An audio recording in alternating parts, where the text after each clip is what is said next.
நாம் கிறிஸ்துவுக்கு பங்காளிகளாக இந்த கூட்டத்தில் கூடி வந்திருக்கின்றோம். हम मसीह में सहभागी के रूप में यहाँ इकट्ठे हुए हैं. இந்த பகல் வேளையிலே சுவிசேஷத்துக்கு பங்காளிகள் என்கிற தலைப்பிலே தேவ செய்தியை தியானிக்க இருக்கின்றோம். मैं आप लोगों को ये संदेश सुनाना चाहता हूँ कि सुसमाचार में हम सहभागी हैं. 1 கொரிந்தியர் 9 அதிகாரம் 23வது வசனத்தை ஒருவர் தயவாக வாசியுங்கள். पहला कुरिन्थियों की पत्री अध्याय 9 का 23 वचन को हम पढ़ेंगे.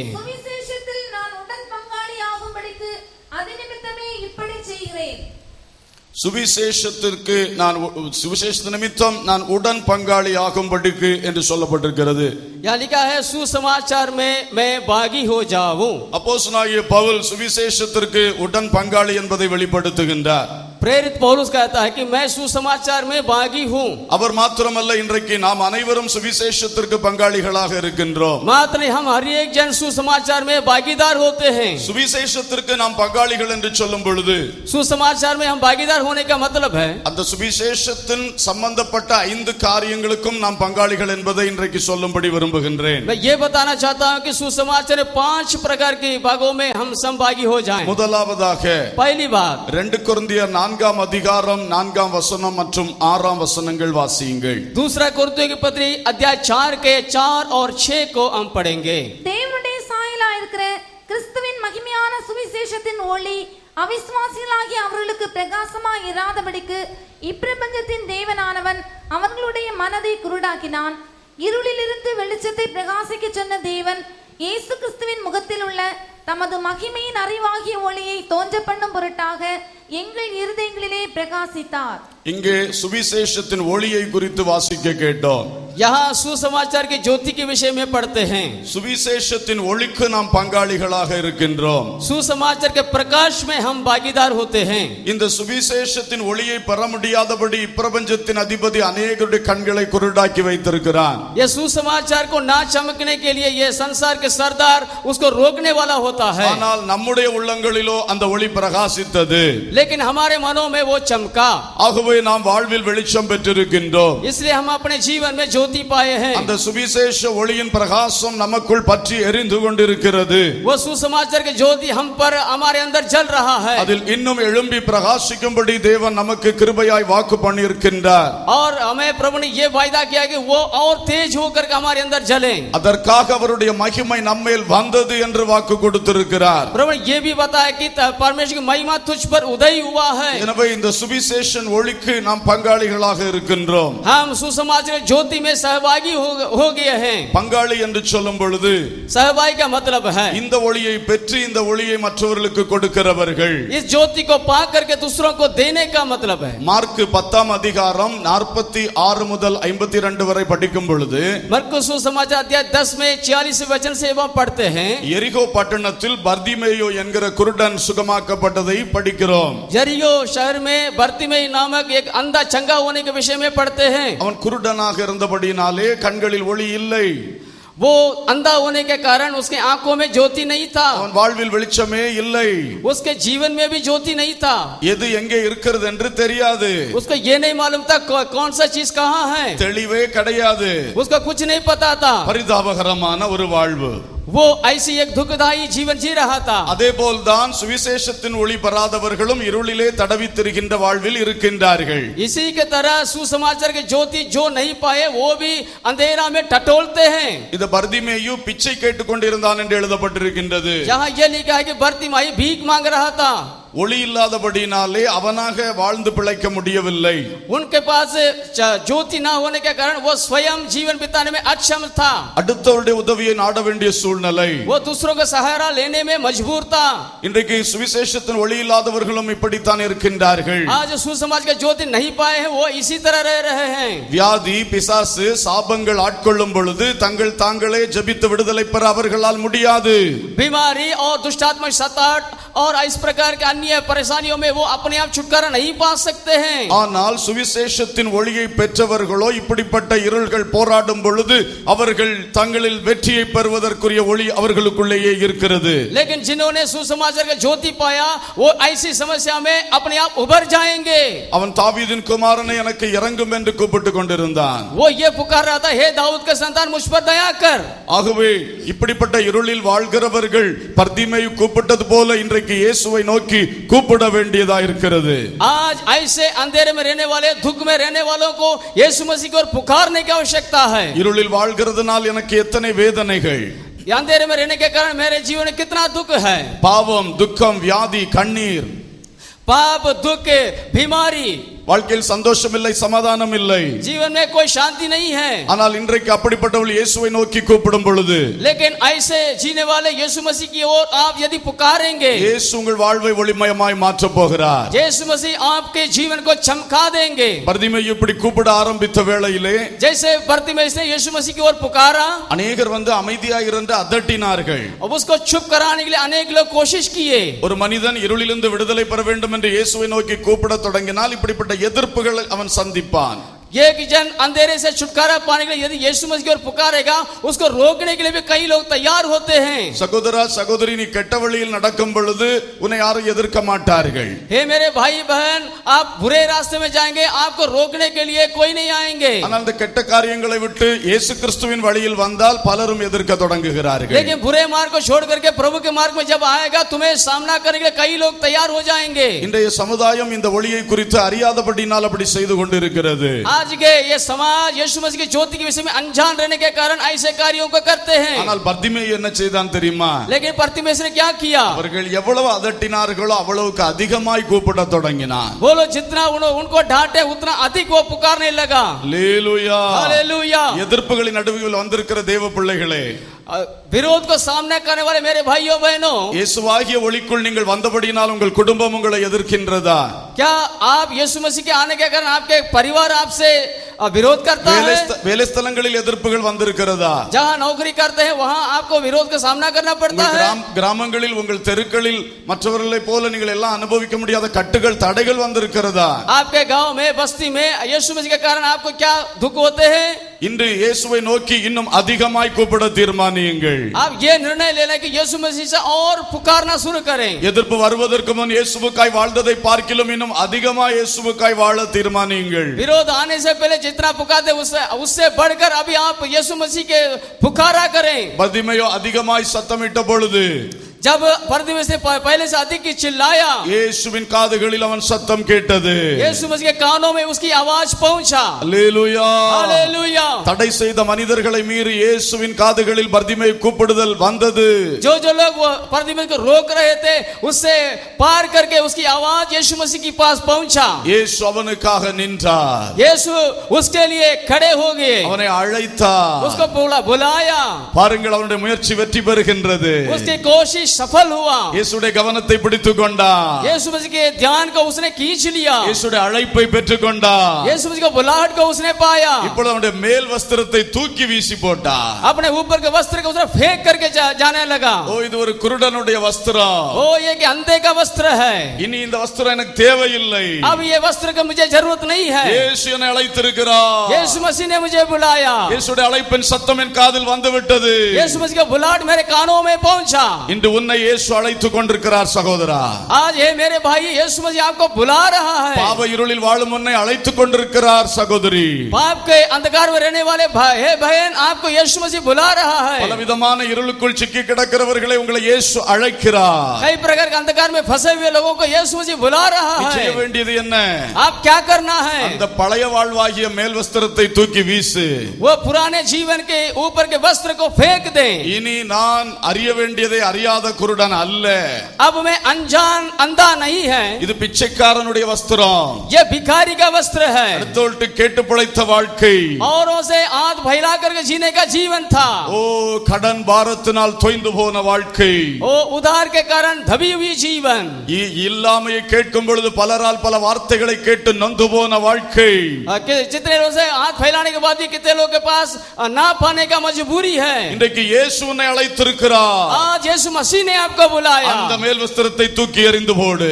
वो ऊपर के वस्त्र को फेंक दे। இனி இயேசு உன்னை நடத்த போகிறார். अब यीशु मसीह आपको चलाने वाला है। அதற்குரிய ஒளியை உனக்கு தருகிறார். उसके लिए ज्योति को वो देगा। நீயே எழுந்து செயல்பட முடியும். तू स्वयं उठ करके कार्य कर सकता है। அவன் தன் விசுவாசத்தினால் இந்த ரட்சிப்பை அடைந்தான் என்று 52ஆம் வசனம் சொல்லுகிறது. वचन भवन बताता है कि वो अपने विश्वास से ऐसे जीवन को पाया। இருளில் வாழ்ந்த பர்த்திமேயுவுக்கு ஒரு விசுவாசம் வந்து விட்டது. अंधेरे में रहने वाले बर्तिमेयुस के मन में एक विश्वास आया। இயேசு மட்டுமே என்னை இருளில் இருந்து காப்பாற்ற முடியும். सिर्फ यीशु ही मुझे अंधेरे से बचा सकता है। வாழ்வின் இருளை போக்க இயேசு ஒளியாக வந்தார். मेरे जीवन के अंधकार को दूर करके यीशु ज्योति बन करके आया। அவர் உலகம் முழுவதற்கும் பிரகாசிக்கும் ஒளியாக இருக்கின்றார். वो सारे संसार के ज्योति है। அதை விசுவாசித்தான். उस बात को विश्वास किया। அந்த ஒளி வேண்டும் என்று இயேசுவை நோக்கி கூப்பிட்டார். उस ज्योति पाने के लिए यीशु मसीह को उसने पुकारा। அவன் பெற்றுக்கொண்டான். उसने पाया। அல்லேலூயா.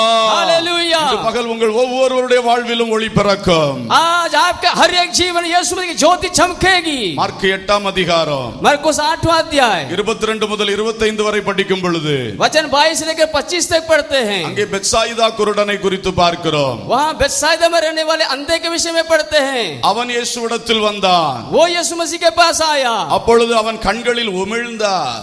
तब उसके आंखों में यीशु मसीह ने थूका। அவன் மேல் கைகளை வைத்தார். उसके आंखों में हाथों को रखा। அவனுடைய கண்கள் திறக்கப்பட்டது. उसकी आंखें खुल गई। அங்கே சொல்லப்பட்டிருக்கிறது, वहाँ कहा गया அவன் நடக்கிற மனுஷரை மரங்களைப் போல பார்த்தான். वो चलने वालों को पेड़ों की तरह देख रहा था। கண் திறக்கப்பட்ட விசுவாசியே கவனியுங்கள். हे आंखें खुला हुआ विश्वासी ध्यान दें। அரைகுறையாய் கண் திறக்கப்பட்ட ஒரு மனிதன் மனுஷனை மரமாய் பார்க்கின்றான். अधूरा शंगाई पाने वाला लोगों को पेड़ की तरह देख रहा है। இன்னைக்கு பல விசுவாசிகளுக்கு இப்படி ஒரு சின்ன குழப்பம் உண்டு. आज अनेक विश्वासियों के साथ ये समस्या होता है। கண் திறந்திருக்கிறது, उनकी आंखें खुल गया ஆனா இன்னும் முழுமையாய் தெளிவாய் திறக்கவில்லை. लेकिन पूरा पूरा नहीं खुला। அப்படிப்பட்டவர்கள் மனுஷரை புரிந்து கொள்ள மாட்டார்கள். ऐसे लोगों के विषय अन्य लोगों के विषय में पूरा समझ नहीं पाते हैं। மற்ற மனுஷருடைய வேதனைகளை அறிய மாட்டார்கள். औरों के दुखों के विषय में समझने में असफल होते हैं। தாங்கள் அடைந்து கொண்ட சில அனுபவங்களை வைத்துக்கொண்டு மிக பெருமையாய் மாறிவிடுகிறார்கள். अपने आप जो अनुभव पाए हैं उसके विषय में घमंड दिखाते हैं। மற்றவர்கள் எல்லாம் ரொம்ப சி என்று நினைக்கிறார்கள். औरों को तुच्छ जानते हैं। எனக்கு தான் உபதேசம் தெரியும். मुझे उपदेश मालूम है। நான் இத்தனை வருஷமா இந்த உபதேசத்தில் இருக்கிறேன். मैं इतने सालों से ये उपदेश को सिखा रहा हूँ। இவன் நேற்றுக்கு வந்தவன், ये तो कल का आया हुआ है, அவளுக்கு என்ன தெரியும் उसको क्या मालूम है। என்று அப்படி ஏளனமாய் பார்க்கிறார்கள். इस प्रकार अन्य लोगों को तुच्छ जानते हैं। அவருடைய நிலைமையை இவர்களால் புரிந்து கொள்ள முடியவில்லை. அவருடைய நிலைமை இவர்களால் புரிந்து கொள்ள முடியவில்லை. उन लोगों की दशा को ये लोग जान नहीं पाते हैं। ஏனென்றால் அரைகுறையாய் கண்கள் திறக்கப்பட்டிருக்கிறது. क्योंकि वो अधूरा आंखें खुला हुआ है। இயேசு மறுபடியும் அவனை அழைத்தார். फिर भी यीशु मसीह ने उसको बुलाया। இப்பொழுது அவன் கண்களில் கைகளை வைத்தார். अब उसकी आंखों में छुआ। இப்பொழுது சொன்னான், யாவரையும் தெளிவாக காண்கிறேன். तब उसने कहा मैं सबको साफ साफ देख रहा हूँ। ஹல்லேலூயா. हालेलुया। இன்னைக்கு உங்கள் எல்லாருக்கும் இந்த சாட்சி வர வேண்டும். आज आपके सबके साथ ये गवाही आना है। நான் யாவரையும் தெளிவாக காண்கிறேன். मैं सबको साफ साफ देख रहा हूँ। மனைவி சொல்ல வேண்டும், आपके पत्नी कहना है என் புருஷனை பற்றி எல்லாம் எனக்கு தெளிவாய் தெரியும். मैं पति के विषय में मैं सब कुछ जानती हूँ। நான் அவரை நேசிக்கிறேன். मैं उससे प्रेम करती हूँ। கணவன் சொல்ல வேண்டும், और पति को कहना है என் மனைவியை புரிந்து கொண்டு நான் அவளை நேசிக்கிறேன். मेरे पत्नी के विषय में पूरा समझ गया हूँ। ஊழியர் சொல்ல வேண்டும், और सेवक कहना है விசுவாசிகள் அனைவரையும் புரிந்து கொண்டு நான் அவர்களை நேசிக்கிறேன். मेरे विश्वासी भाई बहनों को समझ करके मैं काम करता हूँ। விசுவாசிகள் சொல்ல வேண்டும், विश्वासी लोग कहना है எங்கள் ஊழியரை புரிந்து கொண்டு நாங்கள் அவரை நேசிக்கிறோம். मैं प्रभु के सेवक के विषय में समझ करके हम काम करते हैं। இதுதான் தெளிவாய் கண் திறக்கப்படும் यही அனுபவம். साफ साफ देखने का अनुभव है। யாவரையும் தெளிவாய் கண்டார். सबको साफ साफ देख रहा था। இன்றைக்கு ஆண்டவர் அப்படிப்பட்ட ஒளியை நமக்கு தருவாராக. आज ऐसे ज्योति को प्रभु हमें दे। அரைகுறையாய் கண் திறக்கப்பட்டவர்கள் குறை சொல்லிக் கொண்டு திரிவார்கள். अधूरा आंखें खुला हुआ व्यक्ति दूसरों को दोष लगाता है। மற்றவருடைய குற்றம் தான் பார்ப்பார்கள். औरों से दोष को ढूंढते हैं। அவர்களுக்கும் பாடுகள் உண்டே என்று அவர்கள் உணர்ச்சிகளை கவனிக்கவே वो மாட்டார்கள். ये नहीं सोच रहे कि दूसरों को भी अपने समान दुख होता है। எது நடந்தாலும் வந்தாலும் கை சூண்டுவார்கள், குற்றம் பேசுவார்கள். जो कुछ हो जाए वो लोग उंगली मटकाना शुरू करते हैं, காரணம் நீ அரைகுறையாய் கண் திறந்திருக்கிறாய். क्योंकि तेरे आंख अधूरा खुला है. இன்னும் ஒரு விஷயம், இயேசுவின் தொடுதலுக்கு இடம் கொடு. और एक बार यीशु मसीह को छूने के लिए मौका दे. கண் திறக்கட்டும் முழுமையாக. आपकी आंखें खुल जाएं. உன்னோடு இருக்கிறவர்களை புரிந்து கொள்ளும்படி கண் திறக்கட்டும். आपके साथ रहने वालों को समझने के लिए आपकी आत्मिक आंखें खुलने पाए. உன் இயேசுவை நல்லவண்ணம் புரிந்து கொள்ளும்படி அந்த கண்கள் திறக்கட்டும். यीशु मसीह से भली भांति समझने के लिए आत्मिक आंखें खुल जाएं. இயேசு கிறிஸ்து தந்திருக்கிற சத்தியங்களை உள்ளபடியே புரிந்து கொள்ளும்படி கண்கள் திறக்கட்டும். यीशु मसीह की सच्चाई को जानने के लिए आपकी आत्मिक आंखें खुल जाएं. நீ சுவிசேஷத்தின் ஒளிக்கு பங்காளியாக மாறு. सुसमाचार की ज्योति के लिए आप भागीदार होने के लिए யோவான் 9ஆம் அதிகாரம் यूहन्ना अध्याय 9 முதல் 7 வசனங்களிலே पहले 7 वचनों को पढ़ते हैं. எருசலேம் பிறவி குருடனை குறித்து எழுதப்பட்டிருக்கிறது. यरूशलेम के जन्म के अंधे के विषय में लिखा है. அவனை குணமாக்குவதற்காக उसको चंगा करने के இயேசு लिए தரையிலே துப்பினார். यीशु मसीह जमीन में थूका. உமிழ்நீரினால் சேர் உண்டாக்கினார். उसके थूक से उन्होंने मिट्टी सानी. அந்த சேற்றை குருடனுடைய கண்களின் மேல் பூசினார். उसके कीचड़ को ले आकर के अंधे के आंखों में लगाया சிலோவாம் குளத்தில் போய் கழுவு என்று சொன்னார். और कहा शीलोम के कुंड में जाकर के दो. சிலோவாம் என்றால் அனுப்பப்பட்டவன் என்று அர்த்தமாம். शीलोम का मतलब है भेजा हुआ है. அப்போஸ்தலன் என்றால் அனுப்பப்பட்டவன் என்று அர்த்தம்.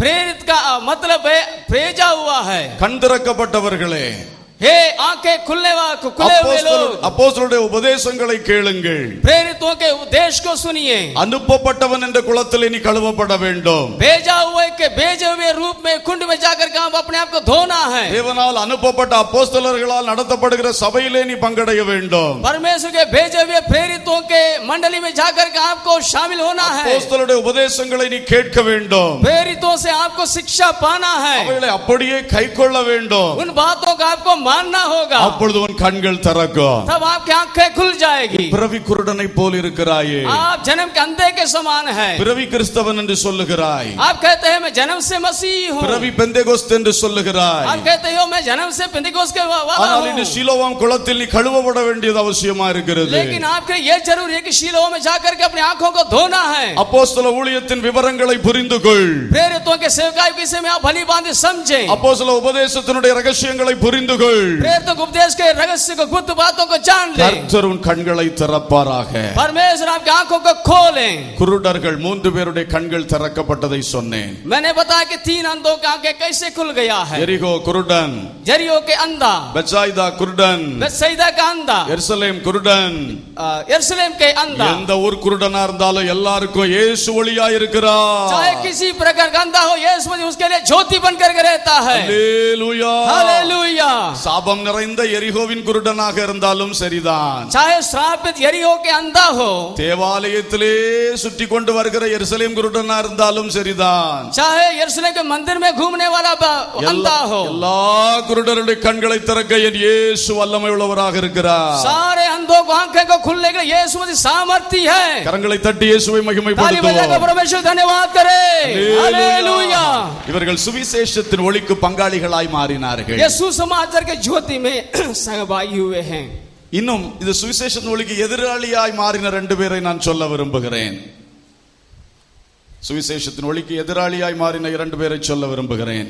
सुसमाचार ज्योति में विरोधी बनकर के उभरे उन दोनों के विषय में बताना चाहता हूं. அப்போஸ்தலர் 13:11 எலிமா பரியேசு என்கிற ஒருவனை குறித்து பார்க்கிறோம். प्रेरितों का काम अध्याय 13 में पढ़ता है कि एलीमा नामक एक व्यक्ति के विषय में நல்ல கண்கள் அவனுக்கு இருந்தது. उसके पास अच्छे आंखें थी, நல்ல பார்வை உடையவனாய் இருந்தான். उसकी नजर अच्छा था, ஆனால் ஆள் மாயவித்தைக்காரன், लेकिन वो ठोनेहार था, கள்ள தீர்க்கதரிசி. वो झूठा भविष्यवक्ता था. இவன் அது காரணமாக சவுலும் பர்னபாவும் பேசின வசனங்களை செர்கியு பவுல் கேட்க கூடாதபடி தடை உண்டாக்க ஆரம்பித்தான். इन्होंने पौलुस और बरनबास के द्वारा बताए गए वचनों को विरोध किया.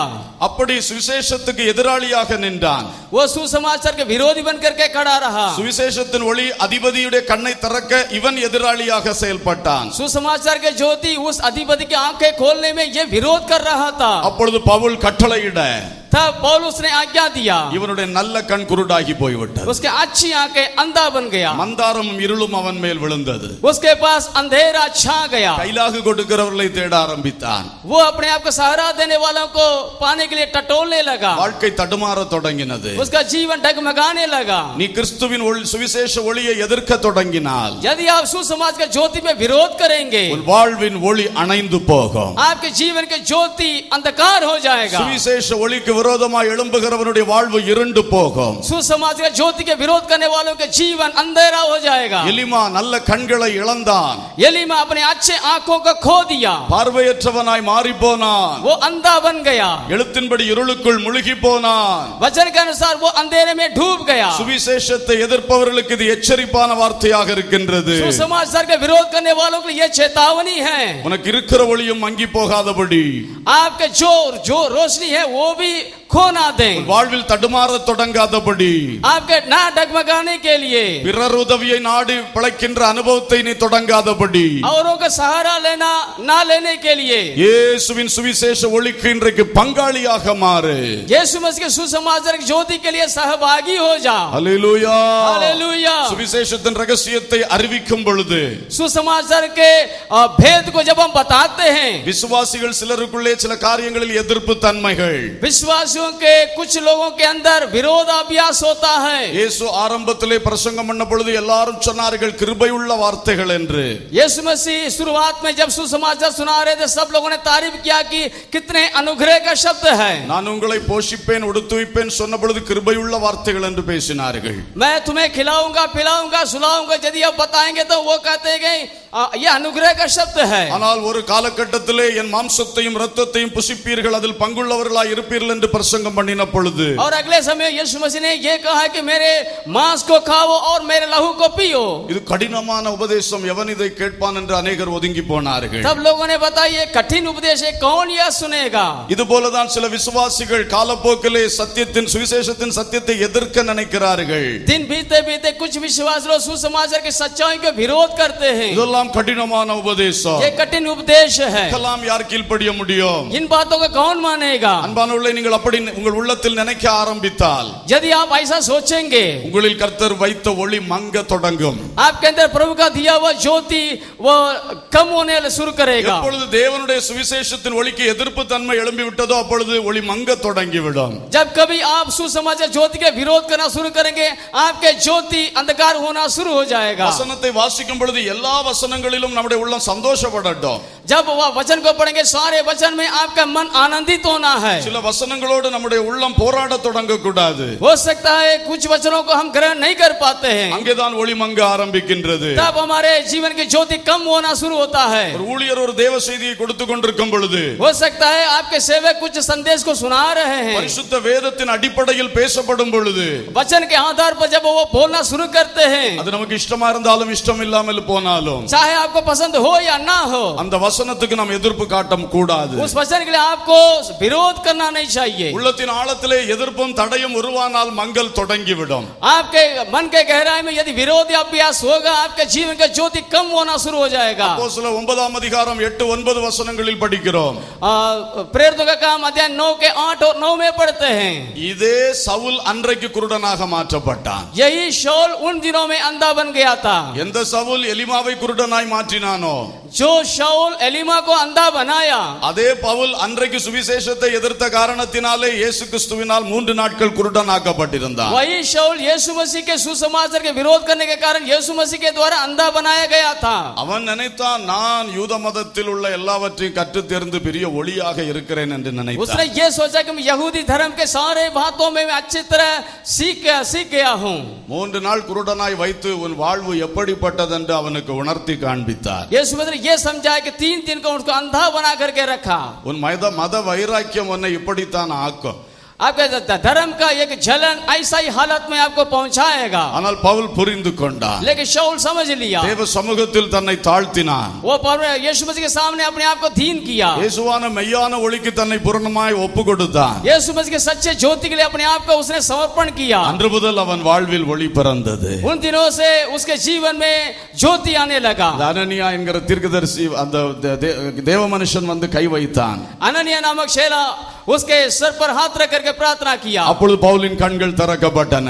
तब शाऊल के आंखें खुल गया। அல்லேலூயா. हालेलुया। இன்னைக்கு அன்பானவர்களே, யாருடைய வாழ்விலே சுவிசேஷத்தின் ஒளி மங்கி காணப்படுகிறீர்கள்? आज कितनों के जीवन में सुसमाचार का ज्योति कम होना शुरू हुआ। நம்முடைய உள்ளத்தில் அந்த ஒளி மங்கும் போது வாழ்விலும் அந்த ஒளி மங்கிவிடும். आपके मन में वो सुसमाचार की ज्योति कम होने से हमारा जीवन में भी वो ज्योति कम होना शुरू हो जाएगा। இந்த வருஷம் அருமையான வாக்குத்தத்தத்தை தேவன் கொடுத்திருக்கிறார். आपके साल में प्रभु ने बहुमूल्य प्रतिज्ञा को दे दिया। எழும்பி பிரகாசி, उठ और प्रकाशमान हो, உன் ஒளி வந்தது, तेरा प्रकाश आ गया है, தேவனுடைய மகிமை உன்மேல் உதித்தது. परमेश्वर की महिमा तुझ पर उदय हुआ है। இந்த வாக்குத்தத்தத்தை ஒவ்வொருவரும் சுதந்திரமாக்கிக் கொள்ளுங்கள். इस वचन को आप सब लोग अपने वश में कर लें। ஒளியே இழந்து வந்திருக்கிறாயோ, हो सकता है आप अपने प्रकाश को खो दिया हो, அல்லது மங்கி எறியும் அனுபவத்தில் ஆகி இருக்கிறாயோ, हो सकता है आपके ज्योति कम होना शुरू हुआ இந்த हो। பகல் வேளை கர்த்தர் மறுபடியும் பிரகாசிப்பிக்க விரும்புகிறார். आज दिन के समय परमेश्वर फिर से वो ज्योति को आपको देना चाहता है। மன கண்களை பிரகாசமாக்க விரும்புகிறார். आपके मन का ज्योतिर्मय करने के लिए प्रभु चाहता है। அப்பொழுது உன் வாழ்வும் பிரகாசமாகும், तब आपके जीवन ज्योतिर्मय हो जाएगा, ஊழியங்கள் பிரகாசமாகும். आपके सेवका ज्योतिर्मय हो जाएगा। பகல் வேளை உள்ளங்கள் அந்த பிரகாசத்தை கண்டடையட்டும். आज आपका मन और हृदय वो ज्योति से चमकना शुरू हो जाए। அல்லேலூயா. हालेलुया। இருளான வாழ்க்கை எல்லாம் ஒளியாக மாறி போகும்.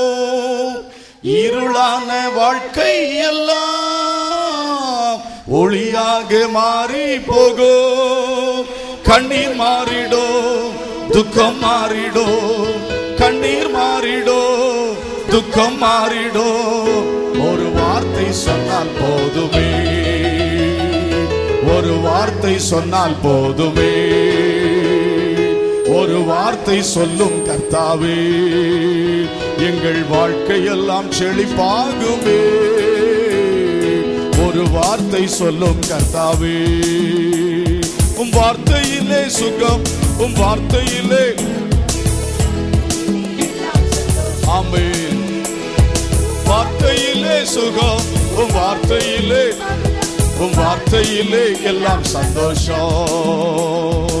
ஒரு வார்த்தை சொல்லும் கர்த்தாவே, வாழ்க்கையெல்லாம் செழிப்பாகுமே. ஒரு வார்த்தை சொல்லும் கர்த்தாவே. அல்லேலூயா. நமக்கு இன்றைக்கு ஒரு வார்த்தை தேவன் பேசி இருக்கிறார். आज प्रभु एक शब्द को हमारे पास भेजा है। எழும்பி பிரகாசி, उठ और प्रकाशमान हो, உன் ஒளி வந்தது.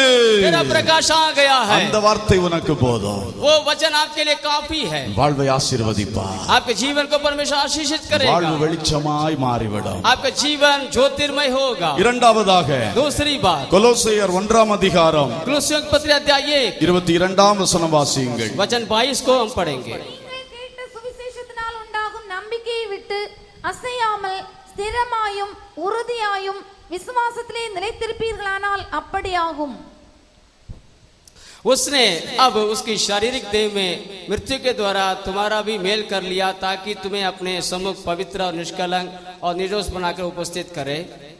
இங்கே यदि तुम विश्वास की नींव पर दृढ़ बने रहो और उस सुसमाचार की ज्योति को जिसे तुमने सुना है ना छोड़ो, जिसका प्रचार आकाश के नीचे सारी सृष्टि में किया गया और जिसका मैं पौलुस सेवक बना। சுவிசேஷத்தின் விசுவாசத்தை குறித்து, நம்பிக்கை குறித்து இங்கே சொல்லப்பட்டிருக்கிறது. यहाँ सुसमाचार की आशा के विषय में बताया गया। நீ சுவிசேஷத்துக்கு பங்காளி என்று சொல்லும் பொழுது இரண்டாவது சுவிசேஷத்தின் இந்த விசுவாசத்துக்கு பங்காளியாக இருக்கின்றோம்.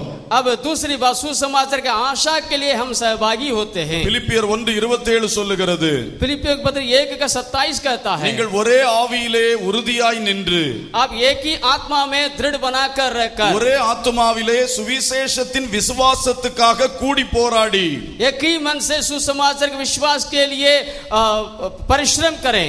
எதிர்க்கிறவர்களால் ஒன்றும் அருளாதிருக்கிறீர்கள். विरोध करने वालों से आप नहीं डरे। சுவிசேஷத்தின் விசுவாசத்திற்கு பங்காளிகளாக மாற வேண்டும். सुसमाचार के विश्वास के लिए हम सहभागी होना है। அதிலே நாம் அனைவரும் ஒருமனப்பட வேண்டும். उसमें हम सब लोग एक मन होना है। அதற்காக போராட வேண்டும். उसके लिए परिश्रम करना है। எதிர்ப்புகளை கண்டு மிரளக்கூடாது. विरोध को देख करके नहीं डरना है। ஆகவே இங்கே இரண்டாவது சுவிசேஷத்தின் விசுவாசத்துக்கு நாம் பங்காளிகளாகும்படி கர்த்தர் அழைக்கிறார். दूसरी बात, प्रभु इसलिए हमें बुलाता है कि सुसमाचार की आशा में हम सहभागी हो जाएं। என்னாகமம் 14ஆம் அதிகாரத்திலே गिनती का पुस्तक अध्याय 14 में 36 முதல் 38 வரை பார்க்கும் பொழுது वचन 36 से लेकर 38 तक पढ़ते हैं। மோசேயின் காலத்திலே 12 வேவுகாரர்களை தேசத்தை வேவு பார்க்க அனுப்பி வைத்தார். मूसा के समय में 12 भेदियों को कनान देश को भेद लेने के लिए भेजा। 10 பேர் வந்து சொன்னார்கள், நாம் அதை சுதந்தரிக்க முடியாது என்று துர்ச்செய்தி பரப்பினார்கள். 10 लोगों ने आकर के ये समाचार दिया कि हम उस देश को अपने वश में कर नहीं पाएंगे। கர்த்தர் வாக்கு கொடுத்த தேசம், கர்த்தர் கட்டளையிட்டு செல்லுங்கள் என்று சொல்லி இருக்கிறார். ஆனா அவர்கள் சொன்னார்கள் முடியாது என்று சொன்னார்கள். परमेश्वर के प्रतिज्ञा किया हुआ देश है, लेकिन उन्होंने बताया कि हम जा करके अपने वश में कर नहीं पाएंगे। அவர்களும் விசுவாசிக்கவில்லை, அவருடைய வார்த்தையை கேட்ட இஸ்ரவேலர்களும் விசுவாசிக்கவில்லை. वे 10 लोग खुद विश्वास नहीं किए, उनके शब्दों को सुनने वाले इस्राएली भी विश्वास नहीं किए। விசுவாசியாதவர்கள் அனைவரும் வாதையிலே அழிந்தார்கள் என்று வேதத்தில் எழுதப்பட்டிருக்கிறது. विश्वास न करने वाले सब जंगल में ढेर हो गए। ஆனால் காலேப் யோசுவா என்ற 2 பேர் விசுவாசித்தார்கள். लेकिन कालेब यहोशू 2 लोग विश्वास किए थे। அவர்கள் நல்ல செய்தியை கொடுத்தார்கள். वो लोग अच्छे समाचार को दिया। அவர்கள் அந்த கானானை சுதந்தரித்தார்கள். वो लोग जाकर के उस कानान को अपने वश में कर लिए। அல்லேலூயா, हालेलुया। அன்றைக்கு விசுவாசித்தவர்கள் பிரவேசித்தார்கள், விசுவாசியாதவர்கள் அழிக்கப்பட்டு போனார்கள். उन दिनों में जिन्होंने विश्वास किया वो अपने उस देश में गए, जो विश्वास नहीं किए वो जंगल में ढेर हो गए। இன்றைக்கு கர்த்தராகிய இயேசு கிறிஸ்துவின் சிலுவையின் மூலம் தரப்பட்ட சுவிசேஷம், आज यीशु मसीह के कलवरी क्रूस के द्वारा प्राप्त किया हुआ सुसमाचार, அவருடைய உயிர்த்தெழுதலின் மூலம் உறுதி செய்யப்பட்ட சுவிசேஷம், उसके जी उठने के द्वारा दृढ़ किया हुआ सुसमाचार, அந்த சுவிசேஷத்துக்கு நாம் பங்காளிகளாகும்படி அழைக்கப்பட்டிருக்கிறோம். उस सुसमाचार में सहभागी होने के लिए हम बुलाए गए हैं। அந்த சுவிசேஷத்தின் விசுவாசத்திலே उस सुसमाचार के विश्वास में அனைவரும் உறுதிப்பட வேண்டும். हम सब लोग दृढ़ होना है। அதற்காக கூட போராட வேண்டும். उसके लिए हमें परिश्रम करना है। எதிர்ப்புகளை கண்டு மருளாது இருக்க வேண்டும். विरोध को देख करके डरना नहीं। இஸ்ரவேலர் விசுவாசிக்காமல் அழிந்தது போல நாமும் அழிந்து போக கூடாது. जैसे इस्राएली विश्वास ना करके मर गए जंगल में, वैसे हम भी नाश नहीं होना है। காலேபுக்குள்ளும் யோசுவாவுக்குள்ளும் இருந்த விசுவாசம் என்று நமக்குள் வருவதாக. जैसे काले पर यहोशू में जो विश्वास था वो हमारे अंदर भी होना चाहिए। எதை விசுவாசிக்க வேண்டும்? किन बातों पर विश्वास करें? தேவனை விசுவாசிக்க வேண்டும். परमेश्वर पर विश्वास करें। தேவன் ஒருவரே. परमेश्वर एक ही है। தேவனுக்கும் மனுஷனுக்கும் மத்தியஸ்தர் ஒருவரே. परमेश्वर और मनुष्यों के बीच में बिछुई एक ही है। அவரே இயேசு. वही यीशु मसीह। ஆவியானவர் ஒருவரே. आत्मा एक ही है। இந்த மூவரும் ஒன்றாய் இருக்கிறார்கள். ये तीनों में एक है, तीनों एक है। இந்த திருத்துவ தெய்வத்தை நாம் ஆராதித்துக் கொண்டிருக்கிறோம். त्रिएक परमेश्वर की हम आराधना करते இந்த हैं। தேவனை விசுவாசிக்கின்ற விசுவாசத்தில் உறுதியாக இருப்போம். इस परमेश्वर पर विश्वास करने में हम दृढ़ बनकर के रहें। நம்முடைய தேவனாய் கர்த்தர் ஒருவரே தேவன். हमारा परमेश्वर एक ही है। அவரை அன்றி வேறு தெய்வம் இல்லை. उसके अलावा कोई ईश्वर है ही नहीं। வானத்திலும் பூமியிலும் உண்டான எந்த ஒரு காரியத்தையும் நாம் தெய்வம் என்று கொள்ள மாட்டோம். आकाश के नीचे पृथ्वी पर और किसी को हम ईश्वर करके नहीं मानते हैं। நம்மை சிருஷ்டித்தவரே நம்முடைய தேவன். हमारा सृष्टिकर्ता एक ही परमेश्वर। அல்லேலூயா. हालेलुया। விக்கிரகங்கள் ஒரு பொருட்டல்ல. ओ मूर्तें कोई बात है ही नहीं। நாம் விக்கிரகங்களை ஆராதிக்க போக மாட்டோம். हम मूर्तों को पूजा नहीं करेंगे। படங்களை ஆராதிக்க போக மாட்டோம். किसी के पिक्चर को हम आराधना नहीं करेंगे। சிலைகளை வணங்க போக மாட்டோம். किसी भी मूर्तों को हम पूजा नहीं करेंगे। செத்துப்போனவருடைய கல்லறைகளை வணங்க மாட்டோம். किसी का खबर को भी हम आराधना नहीं करेंगे। அசுத்த ஆவிகளை தெய்வம் என்று எண்ணி வணங்க மாட்டோம். अशुद्ध आत्माओं की आराधना नहीं करेंगे। அவைகள் என்ன கிரியை செய்தால் அவைகளுக்கு பயப்பட மாட்டோம். चाहे वो कोई भी कार्य करे उनसे हम नहीं डरेंगे। நம்முடைய தேவனாகிய கர்த்தர் ஒருவரே தேவன். हमारा परमेश्वर एक ही ईश्वर है। கரங்களை தட்டி தேவனை மகிமைப்படுத்துவோம். ताली बजाकर परमेश्वर को धन्यवाद என் करें। கழுத்தையே வெட்டுவேன் என்று சொன்னாலும் चाहे हमारे हाथ को काट दे, இவரே என்னுடைய தேவன். वही हमारा परमेश्वर है। இயேசு यीशु இயேசு यीशु இயேசு यीशु இயேசுவை தவிர என் மனதில் எதுவும் இடம் பிடிக்காது. यीशु के अलावा मेरे मन में कुछ नहीं होगा। என்னை கேட்டுக்கொண்டிருக்கிற சகோதரியே சகோதரனே, मेरे सुनने वाले मेरे भाइयों बहनों, உறுதி செய்து கொள். दृढ़ बनकर के रहे। அக்கினி சூளையிலே போடப்பட்டாலும் பயப்படாதே. चाहे आग के भट्टी में चला जाए, பிடித்து கட்டி வைத்து அடித்தாலும் பயப்படாதே. चाहे बांध करके पीटे तब कोई बात नहीं। பஞ்சாயத்து கூப்பிட்டு மிரட்டினாலும் பயப்படாதே. चाहे पंचायत इकट्ठे हो जाए ना डरे। இயேசுவையே ஆராதிப்பேன் என்று தைரியமாய் சொல். आप दृढ़ बनकर के रहेंगे, यीशु मसीह को ही आराधना करेंगे। அப்படிப்பட்ட அக்கினி சூளை போன்ற சோதனையில் இயேசுவே உன்னோடு கூட வந்து நிற்பார். ऐसे आग भट्टी में प्रभु यीशु आपके साथ आकर के खड़े रहेगा। அல்லேலூயா. हालेलुया। உங்களை வழிநடத்துகிற ஊழியர்கள் அந்த நேரம் உங்களோடு நின்று கொள்ள மாட்டார்கள். हो सकता है आपके अगुवाई करने वाले सेवक आपके साथ खड़ा ना हो पाएंगे. இங்கே பிரசங்கம் பண்ணுகிற நான் வந்து நிற்க மாட்டேன். हो सकता है हम लोग आपके पास आकर खड़े नहीं हो ஆனால் पाएंगे. நீ எந்த உபத்திரவத்தில் அகப்பட்டாலும் चाहे कोई भी दुख में आप होकर के जाएंगे. இயேசு நாலாம் நபராய் உன்னோடு கூட நிற்பார். यीशु मसीह आपके दूसरे व्यक्ति बन करके खड़ा रहेगा. ஹல்லேலூயா.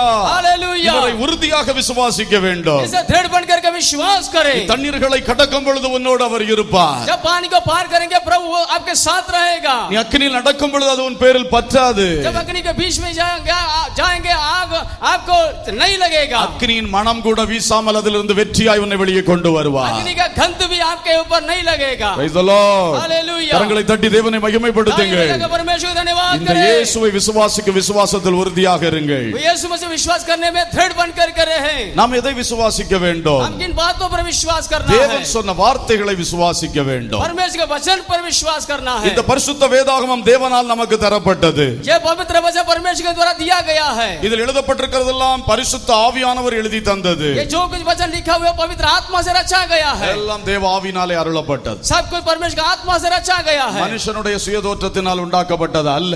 परमेश्वर अपने वचन को यह लिखा नहीं है. இந்த வானமும் பூமியும் அழிந்தாலும் இந்த வசனம் ஒளிந்து போகாது. चाहे आसमान पृथ्वी ठल जाएगा लेकिन वचन नहीं ठलेगा. இந்த வசனம் ஜீவன் தரும் வசனம். यह जीवनदायक वचन है. உலகத்தில் வேறு अनेक புத்தகங்கள் உண்டு. संसार में अनेक पुस्तकें होती है. ஒவ்வொரு மதத்துக்கும் ஒரு மத புத்தகம் உண்டு. कितने धर्मों के लिए अपने अपने ग्रंथ है. பல ஞானத்தை வடித்து கட்டி இருக்கிற சாஸ்திர புத்தகங்கள் எல்லாம் உண்டு. कितने ज्ञान को सिखाने वाले पुस्तकें होती है. அவைகள் ஒன்றிலும் ஜீவன் இல்லை. उसमें जीवन नहीं है.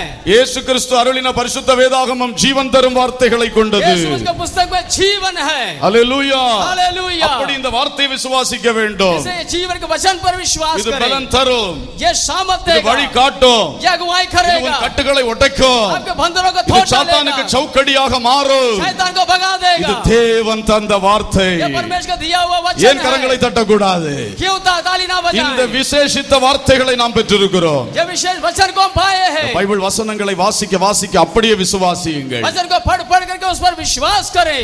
நாம் எதை விசுவாசிக்க வேண்டும்? हम किन बातों पर विश्वास करना है? தேவனுடைய கிரியைகளை விசுவாசிக்க வேண்டும். परमेश्वर के कार्यों पर विश्वास करें. இயேசு ரட்சிக்கிறார். यीशु मुझे उद्धार करता அந்த है. ரட்சிப்பின் கிரியை விசுவாசிக்க வேண்டும். उद्धार के कार्य पर विश्वास நான் करें. இயேசுவை பற்றி சொன்னால் அவரையும் இயேசு ரட்சிப்பார். मैं यीशु मसीह के विषय में बताऊंगा उन लोगों को भी प्रभु उद्धार करेगा. அந்த விசுவாசம் தான் கிரியை செய்கிறது. वो विश्वास ही कार्य करता है. நான் இயேசுவை விசுவாசித்தேன், நான் ரட்சிக்கப்பட்டேன். वो यीशु मसीह में विश्वास किया मैंने उद्धार पाया. நான் விசுவாசத்தோடு மற்றவர்களுக்கு சொல்லுவேன், அவர்களும் मैं ரட்சிக்கப்படுவார்கள். विश्वास के साथ दूसरों को वचन बताऊंगा वो लोग भी उद्धार पाएंगे. ஹல்லேலூயா. हालेलुया. இயேசு பாதுகாக்கிறார். यीशु मसीह रक्षा करता அவரை है. போல வேறு யாரும் பாதுகாத்துக் கொள்ள முடியாது. उसके अनुसार कोई रक्षक नहीं है. எந்த சூழ்நிலையிலும் பாதுகாக்க வல்லவர். किसी भी परिस्थिति में वो रक्षा करेगा. ஏராளம் தூதர்களை வைத்திருக்கிறார். कितने बातों को वो रखता है. ஒவ்வொரு தூதர்களை உடனடியாய் அனுப்புகிறார். अपने दूतों को हमारे लिए भेज देता है. உடைய சூழ்நிலை நேரங்களில் எல்லாம் தூதர்களை அனுப்புவார். हमारे हर परिस्थिति में अपने दूतों को वो भेजने वाला है. ஆனால் நீ ஆபத்தில் சிக்கிக் கொள்ளும் பொழுது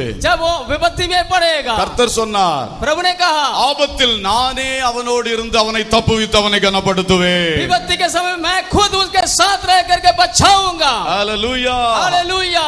ஆபத்து என்று சொன்னால் தூதன் வரமாட்டானாம், இயேசு நேரடியாய் வருவாராம். यदि विपत्ति आएगा तो दूत नहीं आएगा, यीशु स्वयं आएगा. இது போல வாக்குத்தத்தம் வேற யாருக்கு சொல்ல முடியும்? ऐसे वायदा कोई नहीं दे सकता है. தகப்பனுக்கு சொல்ல முடியுமா? அவன் கணவனுக்கு சொல்ல முடியுமா? பாஸ்டருக்கு சொல்ல முடியுமா? क्या पास्टर कह सकते हैं या कोई और कह सकते हैं? உலக பிரசித்தி பெற்ற தீர்க்கதரிசிகளுக்கு சொல்ல முடியுமா? क्या कोई नबी कह सकता है? என் இயேசு ஒருவரால் மட்டுமே இப்படி சொல்ல முடியும். केवल यीशु ही ऐसा बता सकता है. ஹல்லேலூயா. हालेलुया. பயப்படாதே. ना डरे. இயேசுடைய பாதுகாவலின் கிரியை முழுவதுமாய் விசுவாசி. यीशु मसीह रक्षा के ऊपर पूरा भरोसा रखें. நம் தேவைகளை அவர் தருகிறார் என்று அவருடைய கிரியையிலே விசுவாசிக்க வேண்டும். हमारी आवश्यकता को पूरा करने वाले के रूप में विश्वास करें. நம்முடைய வாழ்வுக்கு என்ன தேவையோ அதை கர்த்தர் தருவார். हमारे जीवन के जो कुछ आवश्यकता है उसको परमेश्वर देगा. அவருடைய கிரியை விசுவாசியுங்கள். उसके कार्यों पर विश्वास அவர் करें. தருகிறவர். वो देने वाला है. அவர் தம்மை தேடுகிறவர்களுக்கு பலன் அளிக்கிறவர் என்றும் விசுவாசிக்க வேண்டும். हम ये विश्वास करना चाहिए कि उसके खो बांटने वाला को वो फल देता है। ஹalleluya. हालेलुया। இந்த விசுவாசம் நன்றாக நம்ம பலப்பட வேண்டும். यह विश्वास हमारे अंदर दृढ़ बनकर के रहना है। குடும்பத்திலே அது இல்லை இது இல்லை என்று பேசி வரும்போது यदि हमारे परिवार ये नहीं वो नहीं ऐसी बातें सामने आएगा, அந்த பேச்சு காதுல வரும்பொழுதே இயேசு தருவார் இயேசு தருவார் என்ற விசுவாசம் உள்ளத்திலே எழும்ப வேண்டும். ऐसी बातें हमारे कान में जब आएंगे वो हमारे मन में ये होना चाहिए परमेश्वर देगा। Praise the Lord. Hallelujah Hallelujah. Hallelujah. பிள்ளைகளுடைய அடுத்த அட்மிஷன் வருகிறதே என்ன செய்வோம்? प्रभु के बच्चों की पढ़ाई के लिए मैं क्या करूं? பிள்ளை கல்யாணம் வருகிறதே என்ன பண்ணுவோம்? मेरे बच्चे की शादी आ रहा मैं क्या करूं? வேலை பார்க்கணுமே என்ன செய்வது? मेरे नौकरी मिलना मैं क्या करूं? இப்படி எல்லாம் சூழ்நிலைகள் வரும் பொழுது ऐसे परिस्थितियां जब आएगा பயப்படாதிருங்கள், ना डरें, விசுவாசத்தில் பலப்படுங்கள். विश्वास में मजबूत हो जाएं। அவர் தருகிறவர் என்கிற கிரியையிலே விசுவாசம் வையுங்கள். वो देने वाला है ऐसा विश्वास करें। இயேசு சுகமளிக்கிறவர், यीशु मुझे चंगा करने वाला அதை है, நாம் விசுவாசிக்க வேண்டும். उस पर हमें विश्वास करना है, அப்பொழுது சுகத்தை பெற்றுக் கொள்ளுகிறோம். तब चंगाई को पाएंगे। அது அவருடைய ஒரு கிரியை, वो उसका ये कार्य है, அதை நாம் விசுவாசிக்க उस வேண்டும். पर हमें विश्वास करना है। இயேசு உயிர்ப்பிக்கிறவர், यीशु वो जिलाने वाला है, அது அவருடைய ஒரு கிரியை. उसका वो ये कार्य है। மரித்த நிலையில் தொய்ந்து போன ஆத்துமாக்களை உயிர்ப்பிக்கிறார். मरा हुआ आत्मा को वो जिलाने वाला है। தேவைப்பட்டால் செத்தவனையும் உயிரோடு எழுப்ப அவரால் முடியும். जरूरत होने पर मरे हुए को भी वो जिलाने वाला है। அவருடைய சித்தத்தின்படி அப்படிப்பட்ட கிரியைகளை நம் நடுவிலே செய்ய போகின்றார். ऐसे यदि वो इच्छा है तो ऐसे कार्यों को हमारे बीच में भी वो करने वाला है। आमीन। हालेलुया ஹalleluya. हालेलुया। அவருடைய கிரியைகளை விசுவாசியுங்கள். उसके कार्यों पर विश्वास करें। அவருடைய கிரியைகளை விசுவாசியாமல் போனால் यदि उसके कार्यों पर विश्वास ना करें तो நாம் தான் இழந்து கொண்டிருப்போம். हम खो जाएंगे। அவர் ரட்சிக்கிறவர் என்று நாம் விசுவாசிக்கவில்லை என்றால் यदि हम उद्धारकर्ता के रूप में हम विश्वास ना करें तो நாம் குறைவுபட்டு அழிந்து கொண்டிருப்போம். हम नाश हो जाएंगे। அவர் பாதுகாக்கிறவர் என்று நாம் விசுவாசிக்கவில்லை என்றால் यदि सुरक्षा देने वाले के रूप में यदि हम विश्वास ना करें तो நாம் தான் பயத்திலும் திகிலிலும் முங்கி போய் கிடப்போம். हम डर डर के कांपते रहेंगे। அவர் தேவைகளை சந்திக்கிறவர் என்று நாம் விசுவாசிக்காவிட்டால் यदि हमारी आवश्यकता को पूरा करने वाले के रूप में विश्वास ना करें तो நாம் தான் கடனுக்குள் முழுகி கிடப்போம். हम उधार में पड़ जाएंगे। அவர் பலன் தருகிறவர் என்று நாம் விசுவாசிக்காவிட்டால் यदि हम फल देने वाले के रूप में विश्वास ना करें तो நாம் முறுமுறுக்க ஆரம்பிப்போம். हम गुड़गुड़ाते रहेंगे। முறுமுறுப்பினால் எல்லாம் இழந்து கொண்டிருப்போம். गुड़गुड़ा करके सब कुछ खो जाएंगे। அவர் சுகம் அளிக்கிறவர் என்று நாம் விசுவாசிக்காவிட்டால் यदि चंगाई देने वाले के रूप में हम विश्वास ना करें तो அநேக வைத்தியர்களால் நாம் வேதனைப்பட்டு கொண்டே இருப்போம். हम डॉक्टर के पास जाते रहेंगे। அவர் உயிர்ப்பிக்கிறவர் என்று நாம் விசுவாசிக்காவிட்டால் यदि जिलाने वाले के रूप में हम विश्वास ना करें तो நம்முடைய ஜீவிதம் குளிர்ந்து கெட்டு போகும். हमारा जीवन ठंडा पड़ जाएगा। விசுவாசிக்காவிட்டால் நமக்கு இழப்பு. यदि विश्वास ना करें तो हमारे लिए नुकसान है। நாம் விசுவாசிக்கிறதுனால் நமக்கு பிரயோஜனம். हम विश्वास करने से हमें फायदा है, அவருக்கு ஒன்றுமாக போகிறதில்லை. उसके लिए कोई कमी नहीं होगा। ஆகவே எல்லாரும் விசுவாசத்தில் பலப்படுவோம். इसलिए विश्वास में हम मजबूत हो जाएं। வசனங்களை வாசிப்போம். वचन को पढ़ें, விசுவாச பாதையில் ஜீவிப்போம். विश्वास के रास्ते में आगे बढ़ें। எந்த அனுபவங்களில் சறுக்கி இருக்கிறோம், குறைவுபட்டு இருக்கிறோம், जिस बात में हम फिसले हुए हैं, कम हुए हैं, சோர்ந்து தளர்ந்து போக வேண்டாம். मायूस ना हो जाएं। மறுபடியும் கர்த்தர் சமூகத்தில் தாழ்த்தி ஜெபிப்போம். फिर से प्रभु के सामने तदीन होकर के प्रार्थना करें। அவரை நோக்கி கூப்பிடும் பொழுது उसकी ओर जब हम पुकारेंगे, தெசலோனிக்கேயரில் எழுதி இருக்கிறது போல तेसलोनिके के पत्र में जैसे लिखा நம்முடைய है, விசுவாசத்தின் குறைகளை நிறைவாக்குவார். हमारे विश्वास के कमियों को परमेश्वर पूरा करेगा। கரங்களை தட்டி தேவனை மகிமைப்படுத்துவோம். परमेश्वर धन्यवाद அல்லேலூயா. हालेलुया। ஒரு விசுவாச சந்ததியாய் தேவன் நம்மை எழுப்ப விரும்புகிறார். एक विश्वास के संतान के रूप में परमेश्वर हमें तैयार करना चाहता है। மனுஷகுமாரன் வரும் பொழுது जब मनुष्य का पुत्र आएगा, விசுவாசத்தை காண்பாரோ என்று எழுதப்பட்டிருக்கிறது. लिखा है क्या पृथ्वी में विश्वास को देखेगा। அப்ப இயேசு வரும் பொழுது जब यीशु मसीह जब आएगा, எதை தேடி வருகிறார்? किसको ढूंढ करके आता है? விசுவாசத்தை தேடி வருகிறார். विश्वास को ढूंढता है, விசுவாச சந்ததியை தேடி வருகிறார். विश्वास की वंशावली को देख करके आता எனவே है। வாழ்வின் ஒவ்வொரு பகுதிகளிலும் एक हमारे जीवन के हर क्षेत्र இன்னும் में எவ்வளவு தூரம் அதில் வளர முடியுமோ வளர பிரயாசப்படுவோம். हम जितना आगे बढ़ पाएंगे आगे बढ़ते रहे। ஒவ்வொரு மனிதனிடத்திலும் குறைகள் உண்டு.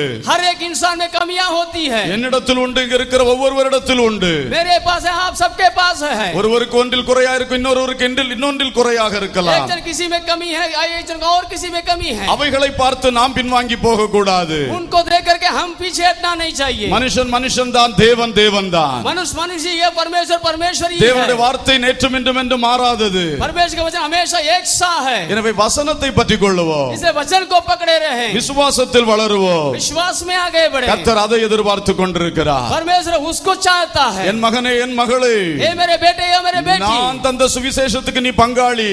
मेरे सुसमाचार के तू भागीदार है। அந்த சுவிசேஷத்தினால் உனக்குள் நான் உருவாக்குகிற விசுவாசத்துக்கு நீ பங்காளி. उस सुसमाचार के द्वारा विश्वास जो आता है उसके लिए आप भागीदार हो।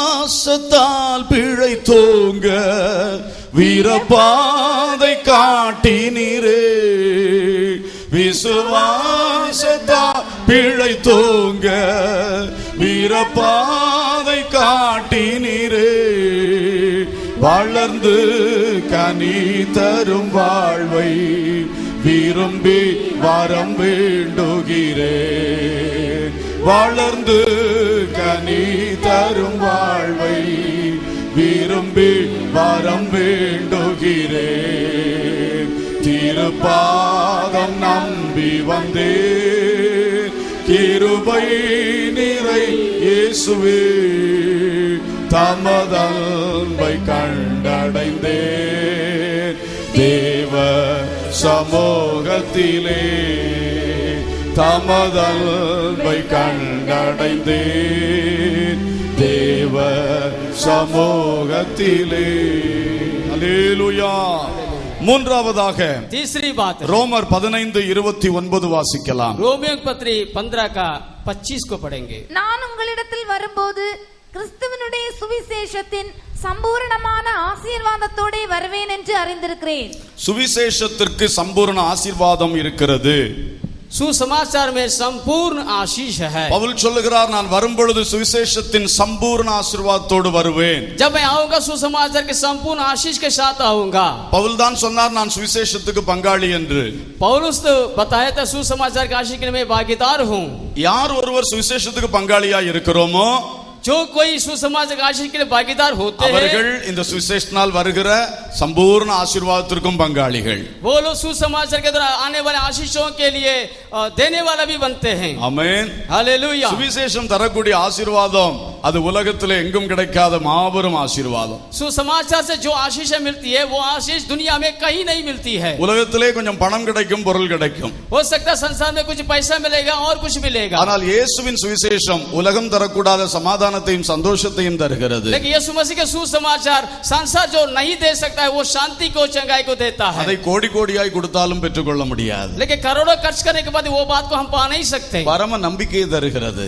वो स्वर्गीय आशा को देता है. இப்படிப்பட்ட ஆவிக்குரிய பொக்கிஷங்கள் விலை கொடுத்து வாங்க முடியாதவைகள். ऐसे आत्मिक धन को हम पैसा दे करके कमा नहीं सकते இது हैं. போன்ற சம்பூர்ண ஆசீர்வாதங்களை கர்த்தருடைய சுவிசேஷம் நமக்கு தருகிறது. वो ये सुसमाचार संपूर्ण परमेश्वर के आशीषों को मैं देता அந்த है. சுவிசேஷத்தினால் நிரப்பப்பட்ட ஒரு ஊழியர் எங்கே போனாலும் எல்லாருக்கும் இந்த ஆசீர்வாதத்தை கொடுக்கக்கூடியவராக இருப்பார். वो सुसमाचार का आशीष से भरा हुआ से कि जहां कहीं जाएंगे वो सुसमाचार के आशीष को फैलाने वाले होंगे. இந்த சுவிசேஷத்தினால் நிரப்பப்பட்ட விசுவாசிகளும் எங்கு சென்றாலும் நீங்கள் மற்றவர்களுக்கு ஆசீர்வாதத்தை கொடுக்கிறவர்களா இருப்பீர்கள். ये सुसमाचार के आशीष से भरे हुए विश्वासी जहां कहीं आप जाएंगे सुसमाचार के आशीष को आप बांटने वाले होंगे. இந்த சுவிசேஷத்தின் சம்பூர்ண ஆசீர்வாதத்திற்கு நாம் பங்காளிகளாக ये இருக்கிறோம். सुसमाचार के आशीष के हम भागीदार होना चाहिए. இதிலே ஆபிரகாமுடைய பிள்ளைகளை வைத்து சொல்ல விரும்புகிறேன். मैं ये बताना चाहता हूं अब्राहम की संतान के रूप में ஆதியாகமம் 25:5 பார்க்கிறோம்.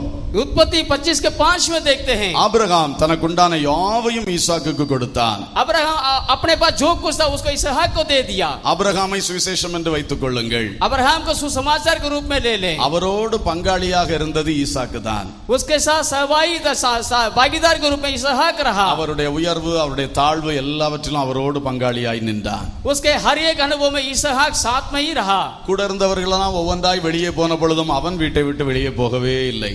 उनके साथ रहने वाले एक एक करके बाहर तो गए लेकिन इसहाक उसी घर में रहा. அந்த ஆபிரகாம் பலிபீடத்துல படுன்னு சொன்னா அங்கேயும் படுத்துக் கொள்ளுகிறான். वो इसहाक वेदी में लिटाते वक्त वहां लेट भी गया. அப்படியே ஆபிரகாமோடு பங்காளியாய் இருந்தான். वो अब्राहम के साथ भागीदार बन करके रहा. அவன் ஆபிரகாமுக்கு உண்டான எல்லாவற்றையும் பெற்றுக்கொண்டான். मैं अब्राहम के जो कुछ आशीष था वो सबको उसने पाया. இதே போல சுவிசேஷத்தோடு நாம் உடன் பங்காளிகளாக இருக்க வேண்டும். इस प्रकार हम सुसमाचार के लिए सहभागीदार होना चाहिए. சுவிசேஷத்தினால் சில வேளை உயர்வுகள் வரலாம், சில வேளை எதிர்ப்புகளும் உபத்திரவங்களும் வரலாம். सुसमाचार के कारण कभी कभी उन्नति भी मिलेगा, कभी कभी विरोध भी मिलेगा. இரண்டு நிலையிலும் சுவிசேஷத்துக்கு பங்காளிகளாகவே வாழ வேண்டும். दोनों अनुभव में सुसमाचार का हम भागीदार होना चाहिए. சில வேளை சுவிசேஷத்திற்கு நம்ம பலிபீடத்துல படுக்கிறது போல ஒப்பு கொடுக்க வேண்டிய சூழ்நிலைகள் வரலாம். कभी कभी सुसमाचार के कारण हम वेदी में लेटने का अनुभव आ सकता है. அப்பொழுதும் சுவிசேஷத்துக்கு கீழ்ப்படிந்து சுவிசேஷத்தோடு நிற்போம். उस समय में भी सुसमाचार के साथ ही हम रहना है। இவள்தான் சுவிசேஷத்துக்கு பங்காளிகள். यही लोग सुसमाचार के भागीदार होते हैं। இவர்கள் ஆபிரகாமுடைய யாவற்றையும் ஈசாக்கு பெற்றது போல சம்பூர்ண ஆசீர்வாதத்தை பெற்றுக்கொள்ள முடியும். ऐसे लोग जैसे इसहाक ने अब्राहम का आशीष को पाया, हम सुसमाचार के सारे आशीष को भागीदार हो सकते हैं। ஹல்லேலூயா. हालेलुया। ஆனால் அதே குடும்பத்துக்குள்ள சுவிசேஷத்துக்கு எதிராளி ஒருவன் இருக்கிறான். उसी परिवार सुसमाचार के विरोधी भी एक रहा, இஸ்மவேல். इस्माइल। பரிகாசம் பண்ணுகிறவன். वो ठट्टा करने वाला है, பரிகாசம் वो பண்ணுகிறவன். ठट्टा करने वाला था। ஆபிரகாமுடைய பிள்ளையை பரிகாசம் பண்ணுகிறவன். वो इसहाक को देख करके ठट्टा कर रहा था। ஆபிரகாமுடைய மனைவியை பரிகாசம் பண்ணுகிறவன். अब्राहम की पत्नी को देख करके वो ठट्टा कर रहा था। அதே வீட்டுக்குள்ளே उसी घर में இப்படி இருக்கிறார்கள். ऐसे होते हैं சுவிசேஷத்துக்கு எதிராளிகள். सुसमाचार के विरोधी, வெளியே அல்ல உள்ளேவே बाहर नहीं अंदर। சுவிசேஷத்தை பரிகசிக்கிறவர்கள். सुसमाचार को ठट्टा करने वाले, சுவிசேஷத்தை கொண்டு ஊழியம் செய்கிறவர்களை பரிகசிக்கிறவர்கள். सुसमाचार की सेवा करने वालों को देख करके ठट्टा करने वाले, இந்த சுவிசேஷத்து பங்காளியாய் நிற்கிற விசுவாசிகளுடைய செயல்பாடுகளை பரிகசிக்கிறவர்கள். सुसमाचार के भागीदार होने विश्वासियों को देख करके ठट्टा करने वाले हैं। உடன் விசுவாசிகளில் சிலரை எப்படி செய்வார்கள்?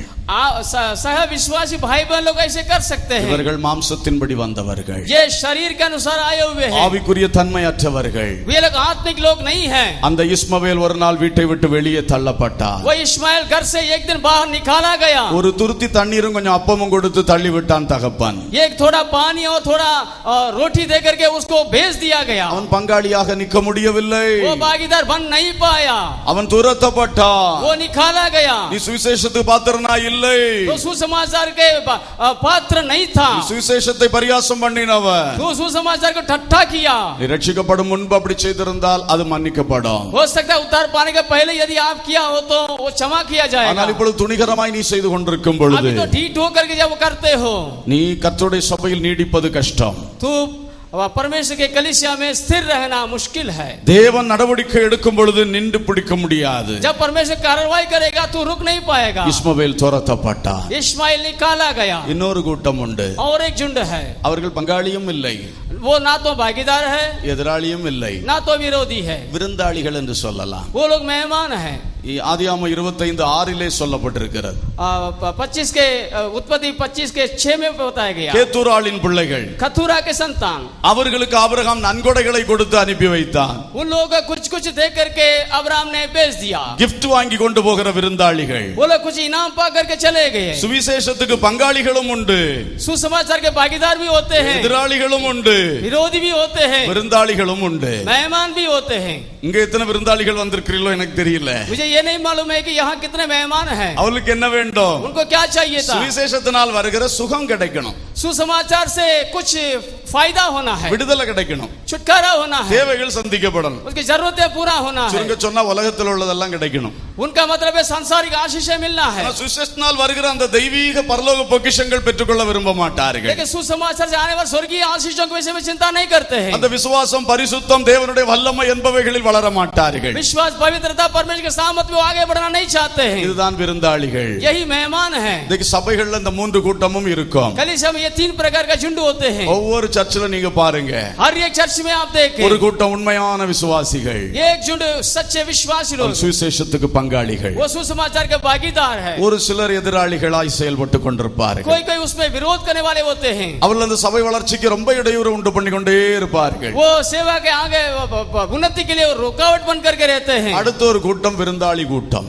और एक झुंड है मेहमान का झुंड। அவர்கள் இந்த சத்தியத்தினுடைய, இந்த சுவிசேஷத்தினுடைய இந்த ஆழங்களுக்குள் வர விரும்ப மாட்டார்கள். वो सुसमाचार के गहराई बातों में नहीं आना चाहते हैं। கண்ணால் காண்கிற சில நன்மைகளை பெற்றுக்கொள்ள அவர்கள் துடிப்பார்கள். वो लोग सांसारिक कुछ भलाइयों के विषय में चिंता करते இன்றைக்கு हैं। நீங்கள் எப்படி இருக்கிறீர்கள்? आज आप लोग कैसे रहते हैं? சுவிசேஷத்துக்கு எதிராளிகளாய் இருக்கிறீர்கள் என்றால் क्या सुसमाचार के विरोधी बनकर के रहते हैं? இன்றைக்கு மனம் திரும்புங்கள், பங்காளிகளாக மாறுங்கள்.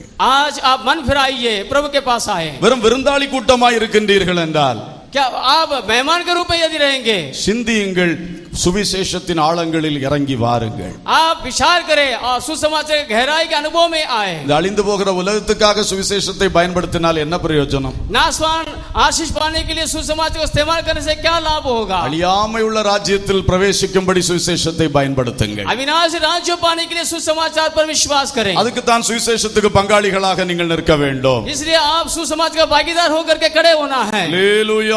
हालेलुया। நான்காவதாக चौथी बात, கலாத்தியர் 2:5 வாசியுங்கள். गलातियों की पत्री 2 का 5 को पढ़ेंगे। சுவிசேஷத்தின் சத்தியம் உங்களிடத்திலே நிலைத்திருக்கும்படி நாங்கள் ஒரு நாழிகையாகிலும் அவர்களுக்கு கீழ்ப்படிந்து இணங்கவில்லை.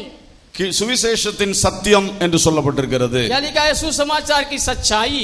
The truth of the gospel, சுவிசேஷத்தின் சத்தியம். सुसमाचार की सच्चाई. அதற்கு நாம் பங்காளிகளாக அழைக்கப்பட்டிருக்கிறோம். उसके लिए हम भागीदार होने के लिए बुलाए गए हैं. இந்த சுவிசேஷத்துக்கு ஒரு சத்தியம் இருக்கிறது. सुसमाचार में एक सच्चाई होती है. கலாத்தியர் 2:14 சொல்லப்பட்டிருக்கிறது. गलातियों पत्र 2:14 में भी ये बताया गया है. 1 தீமோத்தி 1:11 पहला तीमुथियुस पत्र 1:11 में சுவிசேஷத்தின் ஆரோக்கியமான உபதேசம் என்று இதை சொல்ல இருக்கிறது. सुसमाचार के आरोग्य उपदेश के विषय में बताया गया है. எபேசியர் 1:13 इफिसियों के पत्र 1:13 में சுவிசேஷத்தின் வசனம் என்று சொல்லப்பட்டிருக்கிறது. सुसमाचार के वचन के रूप में बताया गया. எபேசியர் 6:20 इफिसियों के पत्र 6:20 में சுவிசேஷத்தின் ரகசியம் என்று சொல்லப்பட்டிருக்கிறது. सुसमाचार के भेद के रूप में बताया गया. இது எல்லாம் தான் சுவிசேஷத்தினுடைய சத்தியம். ये सब को सुसमाचार के सच्चाई है. சுவிசேஷம் என்ன சொல்லுகிறது? सुसमाचार क्या बताता है? அந்த சத்தியம் என்ன?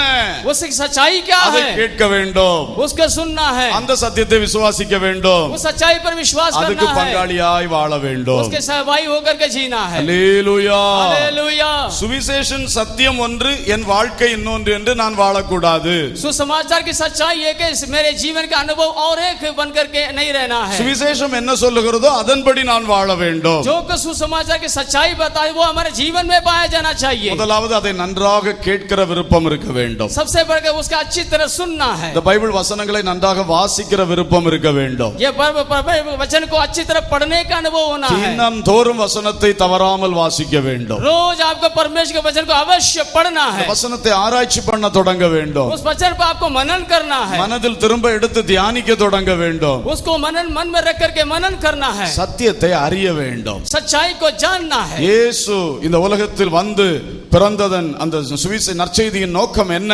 सुसमाचार यीशु मसीह के सुसमाचार ये दुनिया में ले आने के उद्देश्य क्या है? சிலுவையில் ஏறி மரித்ததனுடைய நோக்கம் என்ன? क्यों वो क्रूस पर चढ़ करके मरा? அவர் உயிர்த்தெழுந்த நோக்கம் என்ன? वो क्यों जी उठा? இவைகளெல்லாம் சுவிசேஷத்தின் சத்தியமாய் எழுதி தரப்பட்டிருக்கிறது. ये सारी सच्चाई सुसमाचार की सच्चाई के रूप में लिखा हुआ है. இவைகளை கேட்கவும் படிக்கவும் அதிகமாய் விரும்ப வேண்டும். इसको सुनने और पढ़ने के लिए अधिक चाहत रखना है. அப்பொழுது அந்த சத்தியத்துக்கு நாம் பங்காளிகளாக மாற முடியும். तो पर वो सच्चाई के हम भागीदार हो सकते हैं. செர்கியு பவுல் என்கிறவனை குறித்து ஏற்கனவே சொன்னேன். सर्गियुस पौलुस के विषय में पहले कुछ बताया. அப்போஸ்தலர் 13:7 பார்க்கும் பொழுது प्रेरितों का काम 13 के 7 में पढ़ा. அவன் வசனத்தை கேட்க ஆசையா இருந்தான் என்று எழுதப்பட்டிருக்கிறது. उसके विषय में ये बताया गया कि वचन को सुनने के लिए वे आतुर था. இடையிலே வந்து அந்த எலிமா தொந்தரவு கொடுத்து கொண்டிருந்தான். बीच में वो एली में आकर के परेशान कर रहा था. ஆனால் பவுலுடைய உதவியினாலே இந்த மனிதன் திரும்பவும் அதை கேட்கிற பாக்கியம் கிடைத்தது. लेकिन पौलुस शाऊल के मदद के द्वारा वो सुसमाचार को अच्छी तरह सुना. 12ஆம் வசனத்திலே பார்க்கிறோம். वचन 12 में देखते हैं. அவன் கர்த்தருடைய உபதேசத்தை குறித்து அதிசயப்பட்டு விசுவாசித்தான். वे प्रभु के उपदेश के विषय में वो चकित होकर के विश्वास किया. அல்லேலூயா. हालेलुया. ஆனால் அந்த எலிமா என்பவனோ எதிர்த்து நின்றான். लेकिन एलीमा विरोध करने लगा. விசுவாசிக்கிறவர்களை விசுவாசிக்க விடாமல் தடை பண்ணி கொண்டிருந்தான். विश्वास करने वालों को विश्वास से रोकना चाहता था. சத்தியத்தை கேட்க விடாமல் தடை பண்ணி கொண்டிருந்தான். सच्चाई को सुनने में वो रुकावट डाल रहा था. இப்படி சத்தியத்தை கேட்டு அதுக்கு கீழ்ப்படிந்து வாழுகின்ற ஒரு வாழ்க்கை इस வேண்டும். प्रकार सच्चाई को सुन करके उसको मानने का अनुभव होना चाहिए. இங்கே இன்னொரு காரியத்தை பார்ப்போம். और एक कार्य को मैं बताना चाहता हूँ. பவுல் சொன்ன சுவிசேஷத்தின் சத்தியத்தை அந்த அதிபதி கேட்க கூடாதபடி இந்த எலிமா எதிர்க்கிறான்.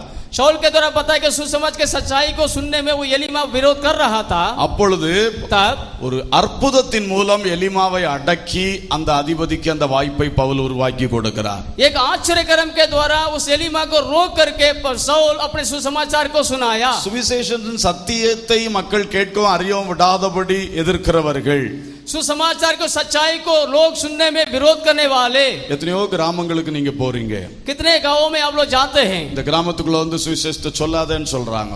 कितने गांवों में सुसमाचार सुनाने में रोकते हैं. என் வீட்டுக்குள்ள வராதேன்னு சொல்றாங்க. कहते हैं मेरे घर में ना आइए. அறியாமையினாலே அவர்கள் எதிர்க்கிறார்கள். वो अज्ञानता के कारण विरोध करते हैं. பவுலை போல அற்புதங்கள் நடக்கும் பொழுது வாசல்கள் திறக்கும். शाऊल के तरह वहां आश्चर्यकर्म जब होगा वहां सुसमाचार के द्वार खुलेगा. நாம் இந்த வட இந்திய மிஷனரி சாட்சி சாட்சிகளில் அதை கேட்டுக்கொண்டே இருக்கிறோம். उत्तर भारत के गवाहियों को जब आप सुन रहे थे, इन बातों को आप लोगों ने सुना होगा. எதிர்க்கிறவர்களுக்கு நடுவில் தேவன் அற்புதங்களை செய்யும் பொழுது சத்தியத்தை கேட்கும் வாசல்கள் திறக்கிறது. सुसमाचार के विरोध करने वालों के बीच में जब आश्चर्यकर्म होगा, वो लोग सुसमाचार का ग्रहण करना शुरू करते हैं. எனவே சுவிசேஷத்தின் சத்தியத்துக்கு பங்காளிகளாக நாம் நிற்கும் பொழுது, सुसमाचार के सच्चाई के जब हम भागीदार होकर के रहेंगे, இது மற்றவர்களுக்கு நாம் கொடுக்கும் பொழுது, जब औरों को हम बांटते हैं, கூடவே தேவன் அற்புதங்களையும் செய்ய வேண்டும். साथ साथ परमेश्वर आश्चर्यकर्म को करना है. அல்லேலூயா. हालेलुया. அற்புதங்களால் இந்த சத்தியம் மற்றவர்களுக்குள் கடந்து செல்ல முடியும். आश्चर्यकर्मों के द्वारा ये सच्चाई लोगों के अंदर प्रवेश करना है. இன்னும் ஒன்று, और एक बात है, சாந்தமாய் உபதேசிக்கிறதன் மூலம் சத்தியத்தை உள்ளே கொடுக்கலாம் என்றும் சொல்லப்பட்டிருக்கிறது. शांति से सुसमाचार को सुनाने से उनके बीच में सुसमाचार को हम ले जा सकते हैं. தீத்து 1:9 சொல்லுகிறது, तीतुस के पत्र 1:9 में देखते हैं, ஆரோக்கியமான உபதேசத்தினால் எதிர்பேசுறவர்களை கண்டனம் பண்ண வேண்டும் என்று. आरोग्य उपदेश के द्वारा विरोध करने वालों को हमें शांत करना है. 2 தீமோத்தேயு 2:25 சொல்லுகிறது, दूसरा तीमुथियुस 2:25 में पढ़ते हैं, சாந்தமாய் அவர்களுக்கு எதிர்க்கிறவர்களுக்கு உபதேசித்து கொடுக்க வேண்டும் என்று. नम्रता से विरोध करने वालों को समझाना होगा.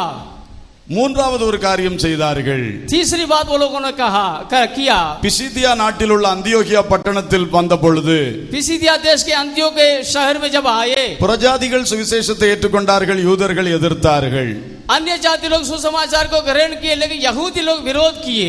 அப்பொழுது அவர்கள் தங்கள் கால்களில் படிந்த தூசியை தட்டி போட்டுவிட்டு பட்டணத்தை விட்டு விலகி போனார்கள். तब चेलों ने अपने पांव में पड़ा धूल को झाड़ करके वो चले गए. இந்த சுவிசேஷத்தின் சத்தியத்துக்கு பங்காளிகளாய் நிற்கிறவர்களே, ये सुसमाचार के सच्चाई को भागीदार होने वाले, நீங்கள் இதை மற்றவர்களுக்கு சொல்லும் பொழுது, ये सच्चाई को जब आप दूसरों को बताएंगे, அதை கேட்க முடியாமல் வருகிற எதிர்ப்புகளை நீங்கள் எதிர்கொள்ளுகிறதற்கு, उसके विरोध करने वालों को आप सामना करने के लिए, ஒன்று, உங்கள் மூலம் அற்புதங்கள் நடக்க வேண்டும். एक तो आपके द्वारा आश्चर्यकर्म होना है. 2, நீங்கள் தெளிவான முறையில் உபதேசங்களை எடுத்துச் சொல்ல வல்லவர்களாய் மாற வேண்டும். दूसरी बात है, नम्रता से अच्छे से आप समझाने वाले होना चाहिए. அதற்கு மேல் ஊரே கூடி எதிர்க்கிறான் என்றால், चाहे गांव इकट्ठे होकर के आपका विरोध भी करें, அவனத்தில் மாம்சத்தில் மல்லு கட்டி நிற்க கர்த்தர் சொல்லவே இல்லை. आप भी विरोध करने के लिए प्रभु ने नहीं सिखाया. தூசியை உதறி போட்டு விட்டு போய்விடு. अपने पावों के धूल को झाड़ करके वहां से निकल जाए. அல்லேலூயா. हालेलुया. சுவிசேஷத்தின் சத்தியத்தில் குளறுபடியாய் பேசுகிறவர்களுக்கு நாம் தெளிவுபடுத்த வேண்டியது அவசியம். सुसमाचार के विषय में गड़बड़ में रहने वालों को हमें समझाने की आवश्यकता है. தெரியாமல் ஏதோ பேசிக் கொண்டிருந்தால் அதை தெளிவுபடுத்த வேண்டியது அவசியம். अज्ञानता के साथ रहने वालों को हमें समझाना जरूरी है. ஆனால் இது வேண்டாம் என்று எதிர்த்தால் நாம் இடத்தை காலி பண்ணுவது தான் சரியானது. यदि कोई साफ मना करेगा, हमें उस जगह छोड़ करके जाना चाहिए. அல்லேலூயா. हालेलुया. அல்லேலூயா. हालेलुया. எப்படியாயிலும் இந்த சுவிசேஷத்தின் சத்தியத்தை மக்களுக்கு நாம் சொல்லியாக வேண்டும். किसी प्रकार में सुसमाज के सच्चाई के लोगों को हमें पहुंचाना है. எருசலேமில் ஆதி அப்போஸ்தலருடைய எழுப்புதலுக்கு மிக முக்கிய காரணம், यरूशलेम में प्रेरितों के समय में जो बेदारी आया था, उसका कारण, ஒன்று பரிசுத்தாவியானுடைய மகிமையான ஊற்றப்படுதல், वहां पवित्र आत्मा का अभिषेक. 2, வசனத்தை அவர்கள் அதிகமாய் சொல்லி எருசலேமை தன் போதகத்தினால் நிரப்பினார்கள். दूसरी बात, सुसमाचार को सुना करके यरूशलेम को उन्होंने भर दिया. இன்று ஒவ்வொருவரும் சத்தியத்துக்கு, இந்த சுவிசேஷத்தின் சத்தியத்துக்கு பங்காளிகளாய் செயல்பட வேண்டும். आज हमें प्रत्येक लोग सुसमाचार की सच्चाई के लिए भागीदार के रूप में कार्य करना है. உங்களுக்கு தெரிந்த சத்தியத்தின் ரகசியத்தை மற்றவர்களுக்கு சொல்ல வேண்டும். जितना सुसमाचार की सच्चाई आपको मालूम होगा, दूसरों को आपको पहुंचाना है. சொல்ல சொல்ல உங்களுக்குள்ளும் அதிலே தெளிவும் உறுதியும் வரும். जितना आप बताएंगे और उसमें आप निपुण हो जाएंगे. உங்கள் பிள்ளைகளுக்கு சொல்லுங்கள், आप अपने बच्चों को बताएं, நண்பர்களுக்கு சொல்லுங்கள், आपके दोस्तों को बताएं, பலருக்கும் நீங்கள் சொல்ல வேண்டியது அவசியம். और अन्य लोगों को भी बताएं. பெற்றோரே, குடும்ப ஜெபத்தில் ஒரு 5 நிமிடம் பிள்ளைகளுக்கு சொல்லிக் கொடுங்கள். हे माँ बाप, आप अपने बच्चों को पारिवारिक प्रार्थना में कुछ वचन को सिखाएं. வாசித்த வேத பகுதியிலிருந்து ஒரு சிறு விளக்கம் கொடுங்கள். जो बाइबल के भाग को आपने पढ़ा होगा, थोड़ा सा उसके विषय में समझाएं. பிள்ளைகளுக்கு புரியும் அளவிலே சொல்லிக் கொடுங்கள். जितना बच्चे समझ पाएंगे उतना आप समझाएं. அப்பொழுது நீங்கள் சுவிசேஷத்தின் சத்தியத்துக்கு பங்காளிகளாய் இருப்பீர்கள். तो सुसमाचार की सच्चाई के लिए भागीदार हो रहे हैं. உங்களால் இயன்ற அளவிலே இதை சொல்ல ஆரம்பியுங்கள். படியுங்கள். जितना आपसे हो पाएगा उतना आप करिए. இந்த சுவிசேஷத்தினுடைய சத்தியம் எவ்வளவு விரிவாக இருக்கிறது. ये सुसमाचार का सत्य जितना विस्तार है, எல்லா மனிதனை சந்திக்க கூடியது, सब लोगों से ये भेंट करने वाला है. இந்த நிலையில் இருக்கிற மனுஷனுக்கும் பிரயோஜனப்படக்கூடியது. किसी भी स्थिति में रहने वालों को ये फायदा पहुंचाने वाला है. நீங்கள் கற்றுக்கொள்ளுங்கள், आप स्वयं सीखें, மற்றவர்களுக்கு சொல்லிக் கொடுங்கள். दूसरों को भी सिखाएं. அப்பொழுது கர்த்தருடைய சுவிசேஷம் உலகமெல்லாம் பரவும். तो सुसमाचार पूरे विश्व में फैल जाएगा. கட்டப்பட்டிருக்கிற ஜனங்கள் அற்புத விடுதலைகளை பெற்றுக்கொள்வார்கள். जितने बंधन में पड़े हुए होंगे वो छुटकारा पाएंगे. ஹல்லேலூயா, हालेलुया. தேவனுடைய வசனத்தை பரப்புவது நம்முடைய கடமை. परमेश्वर के वचन को फैलाना हमारा काम है. சுவிசேஷத்தை மற்றவர்களுக்கு சொல்லும்படி நாம் அழைக்கப்பட்டிருக்கிறோம். सुसमाचार औरों को सिखाने के लिए हम बुलाए गए हैं. கர்த்தர் நமக்கு செய்த புண்ணியங்களை அறிவிக்கும்படி अழைக்கப்பட்டிருக்கிறோம். परमेश्वर के कार्यों को औरों को पहुंचाने के लिए हम बुलाए गए हैं. நீ சொல்ல மறுத்தால், यदि आप नहीं कहेंगे, நீ கூப்பிட மறுத்தால், यदि आप नहीं बताएंगे, கல்லுகள் கூப்பிடும். ये पत्थर पुकारेंगे. ஆபிரகாமின் பிள்ளைகள் हे अब्राहम के संतान, தங்கள் பணியை செய்யாவிட்டால் यदि वो लोग अपने काम नहीं करेंगे, கல்லுகளால் ஆபிரகாமுக்கு பிள்ளைகளை உருவாக்க முடியும். पत्थरों से अब्राहम के परमेश्वर संतान बना सकता है. வஸ்தி இழந்தது போல் உன் ஸ்தானத்தை நீ இழந்து விடாதபடிக்கு, जैसे वस्तु ने अपने स्थान को खो बैठी, உனக்கு தேவன் தந்திருக்கிற வாய்ப்புகளில் சத்தியத்தை சொல்ல வேண்டும். आपको जो प्रभु ने जो दिया है उस वचन को आपको दूसरों को पहुंचाना है. வெட்கத்தினால் முடங்கி கிடக்காதிருங்கள். शर्मिंदा होकर के आप रुकना ही ना पाए. சொன்னால் என்ன நினைப்பார்கள் என்று தயங்காதிருங்கள். ये आप रुकने ना पाए, ना रुके कि दूसरों से बताने से दूसरे क्या सोचेंगे. சுவிசேஷத்தின் சத்தியத்தில் எதை அறிந்தீர்களோ அதை மற்றவர்களுக்கு சொல்லுங்கள். सुसमाचार के विषय में आपको जितना मालूम है उतना आप सुनाएं. உங்களுக்கு தெரிந்த அளவில் சொன்னால் போதும். जितना आपको मालूम है उतना आप बताएं. ஆனால் சொல்லிக்கொண்டே இருங்கள். लेकिन आप कहते रहें. நீங்கள் சுவிசேஷத்தின் சத்தியத்துக்கு பங்காளிகளாய் आप இருப்பீர்கள். सुसमाचार सच्चाई के लिए भागीदार होते हैं. ஹல்லேலூயா, हालेलुया, ஹல்லேலூயா. हालेलुया. கடைசியாக ஒன்றை சொல்லும்படி விரும்புகிறேன். आखिर में एक बात को और बताना चाहता हूँ. எபேசியர் 4:12 சொல்லுகிறது, इफिसियों की पत्री 4 का 12वें वचन बताती है, பரிசுத்தவான்கள் சீர்பொருந்தும்படியாகவும், पवित्र लोग सिद्ध होने के लिए, சுவிசேஷ ஊழியத்தின் வேலைக்காகவும், सुसमाचार के सेवा के लिए, கர்த்தருடைய சபையானது பக்தி விருத்தி அடைவதற்காகவும், प्रभु की मंडली उन्नति पाने के लिए, கர்த்தர் 5 விதமான ஊழியங்களை ஸ்தாபித்தார் என்று சொல்லப்பட்டிருக்கிறது. प्रभु ने 5 प्रकार के सेवकाइयों को स्थापित किया. எபேசியர் 3:7 சொல்லப்பட்டிருக்கிறது, इफिसियों की पत्री 3 का 7 में बताया गया, சுவிசேஷத்துக்கு நான் ஊழியக்காரன் ஆனேன் என்று பவுல் சொல்லுகிறார். सुसमाचार का सेवक बना. இந்த ரெண்டு வசனங்களை பாருங்கள். दोनों वचनों को आप देखें. சுவிசேஷத்தின் வேலை சபையிலே நடக்க வேண்டும். सुसमाचार का सेवा कलीसिया में होना है. ஒரு ஊழியக்காரன் சுவிசேஷத்தின் ஊழியக்காரன். ये कि सेवक सुसमाचार का सेवक है. ரோமர் 15:15 சொல்லுகிறது, रोमियो पत्र 15 का 15 बताती है, நான் தேவனுடைய சுவிசேஷ ஊழியத்தை நடத்தும் ஆசாரியனாய் இருக்கிறேன். मैं सुसमाचार का कार्य को करने वाला याजक बन करके रहता हूँ. ஒரு ஊழியக்காரனுடைய வேலை என்ன? एक सेवक का काम क्या है? தான் மட்டும் சுவிசேஷம் அறிவிப்பது அல்ல, केवल अपने आप सुसमाचार का सुनाना नहीं है. அந்த சபையிலே நடக்க வேண்டிய சுவிசேஷ வேலையை நடத்துகிற பணி. वो कलीसिया के तरह सुसमाचार का कार्य को कराने का काम. இன்றைக்கு சில ஊழியர்களுக்கு இது புரிகிறது இல்லை. आज कुछ सेवक इस बात को समझ नहीं पाते हैं. தங்களுக்கு முடிந்த அளவிலே சுவிசேஷத்தை சொல்லிவிட்டு நின்று விடுகிறார்கள். वो लोग अपने आप से जितना हो सकता है उतना सुनाते हैं. ஆனால் நீ சுவிசேஷ வேலையை நடத்துகிற ஆசாரியனாகும். लेकिन सुसमाचार कार्य को आप कराने वाला है. மற்றவர்களை சுவிசேஷத்துக்குள் சுவிசேஷத்தை சொல்லும்படி நீ ஏற்படுத்த வேண்டும். और सुसमाचार सुनाने के लिए आपको उन्हें उभारना है. நம்முடைய சபையின் ஒவ்வொரு விசுவாசிகளையும் சுவிசேஷம் அறிவிக்கிறவர்களாய் மாற்றியாக வேண்டும். और चर्च के हर एक विश्वासी को सुसमाचार सुनाने वालों के रूप में तैयार करना है. சபையின் மூலம் பல்வேறு நிலைகளில் இயேசு கிறிஸ்துவுடைய சுவிசேஷம் அறிவிக்கப்பட வேண்டும். हमारे कलीसिया के द्वारा हर तरीके से वचन को सुनाना है. வீட்டு கூட்டங்கள், வேதபாட கூட்டங்கள் என்று இந்த சத்தியம் அப்படியே பறைசாற்றப்பட வேண்டும். आपके बाइबल स्टडी के द्वारा घरेलू प्रार्थना सभा के द्वारा सुसमाचार का प्रचार होते रहना है. அந்த ஊழியத்தை நடத்துகிற ஆசாரியனாக்கும் தேவ ஊழியக்காரர். उस सेवाओं को कराने वाला याजक है प्रभु का सेवक. அவர் மட்டும் செய்துவிட்டு என்னால் முடிந்த அளவு செய்தேன் என்று சொல்லுவதற்காக அவர் அழைக்கப்படவில்லை. वो इसलिए नहीं बुलाया गया कि मैं जितना हो पाया उतना मैं कर रहा हूँ. நம்மிடத்தில் வருகிற எல்லாருக்குள்ள அந்த ஆத்ம பாரத்தை ஊட்ட வேண்டும். हमारे अंदर हमारे पास रहने वालों को सबको उस आत्मा के बोझ को दिलाना है. ஆத்ம தரிசனத்தை கொடுக்க வேண்டும். आत्मा को दर्शन को हमें दिलाना है. சுவிசேஷ ஊழியத்தின் வேலையை செய்ய வேண்டும். सुसमाज को सेवा के कार्य को कराना है. எனவே என்னுடைய 5வது குறிப்பு, यही मेरा 5वीं बात है. சுவிசேஷத்தின் வேலைக்கு பங்காளி.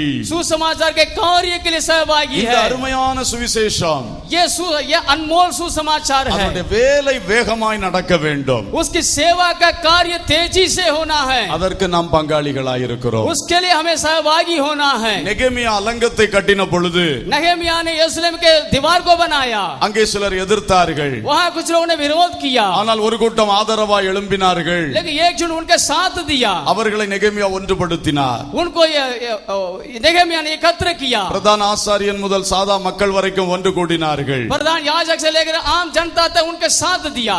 நெகேமியா 2:20 நெகேமியா சொன்னார், नहम्याह 2:20 में नहम्याह ने बताया, பரலோகத்தின் தேவனானவர் எங்களுக்கு காரியத்தை கைகூடி வர பண்ணுவார். स्वर्ग का परमेश्वर हमें अपने कार्य को सफल किया है. அவருடைய ஊழியக்காரர்களாகிய நாங்கள் எழுந்து கட்டுவோம். उसके सेवक हम लोग उठ करके उसको बनाएंगे. உங்களுக்கோ வென்றால் तुम्हारे लिए எருசலேமிலே பங்கும் இல்லை பாத்தியமும் இல்லை. ना तो यरूशलेम में भाग है, हिस्सा है. பாருங்கள், ஒரு கூட்டம் பங்காளிகளாய் நின்று எழுந்து கட்டுவோம் என்று சொல்லுகிறது. एक झुंड हिस्सेदार बन करके बनाने में आतुर है. மறுபக்கம் தொபியா, சன்பல்லாத்து, கேஷேம் உள்ளிட்டவர்கள் எதிராளிகளாய் நிற்கிறார்கள். दूसरी तरफ में दोबिया, सनबल्लात जैसे लोग उस कार्य के लिए विरोध करते हैं. இன்றைக்கு வேலையை நடத்த வேண்டும். आज कार्य को करना है, இது தேவனுடைய வேலை. यह परमेश्वर का कार्य है. நெகேமியா அதற்காக தன்னை அர்ப்பணித்து எழும்பினான். नहम्याह उस कार्य के लिए अपने आप को समर्पण किया. அவனோடு தேவன் ஒருமித்து கொடுத்தவர்களை ஒருங்கிணைத்தான்.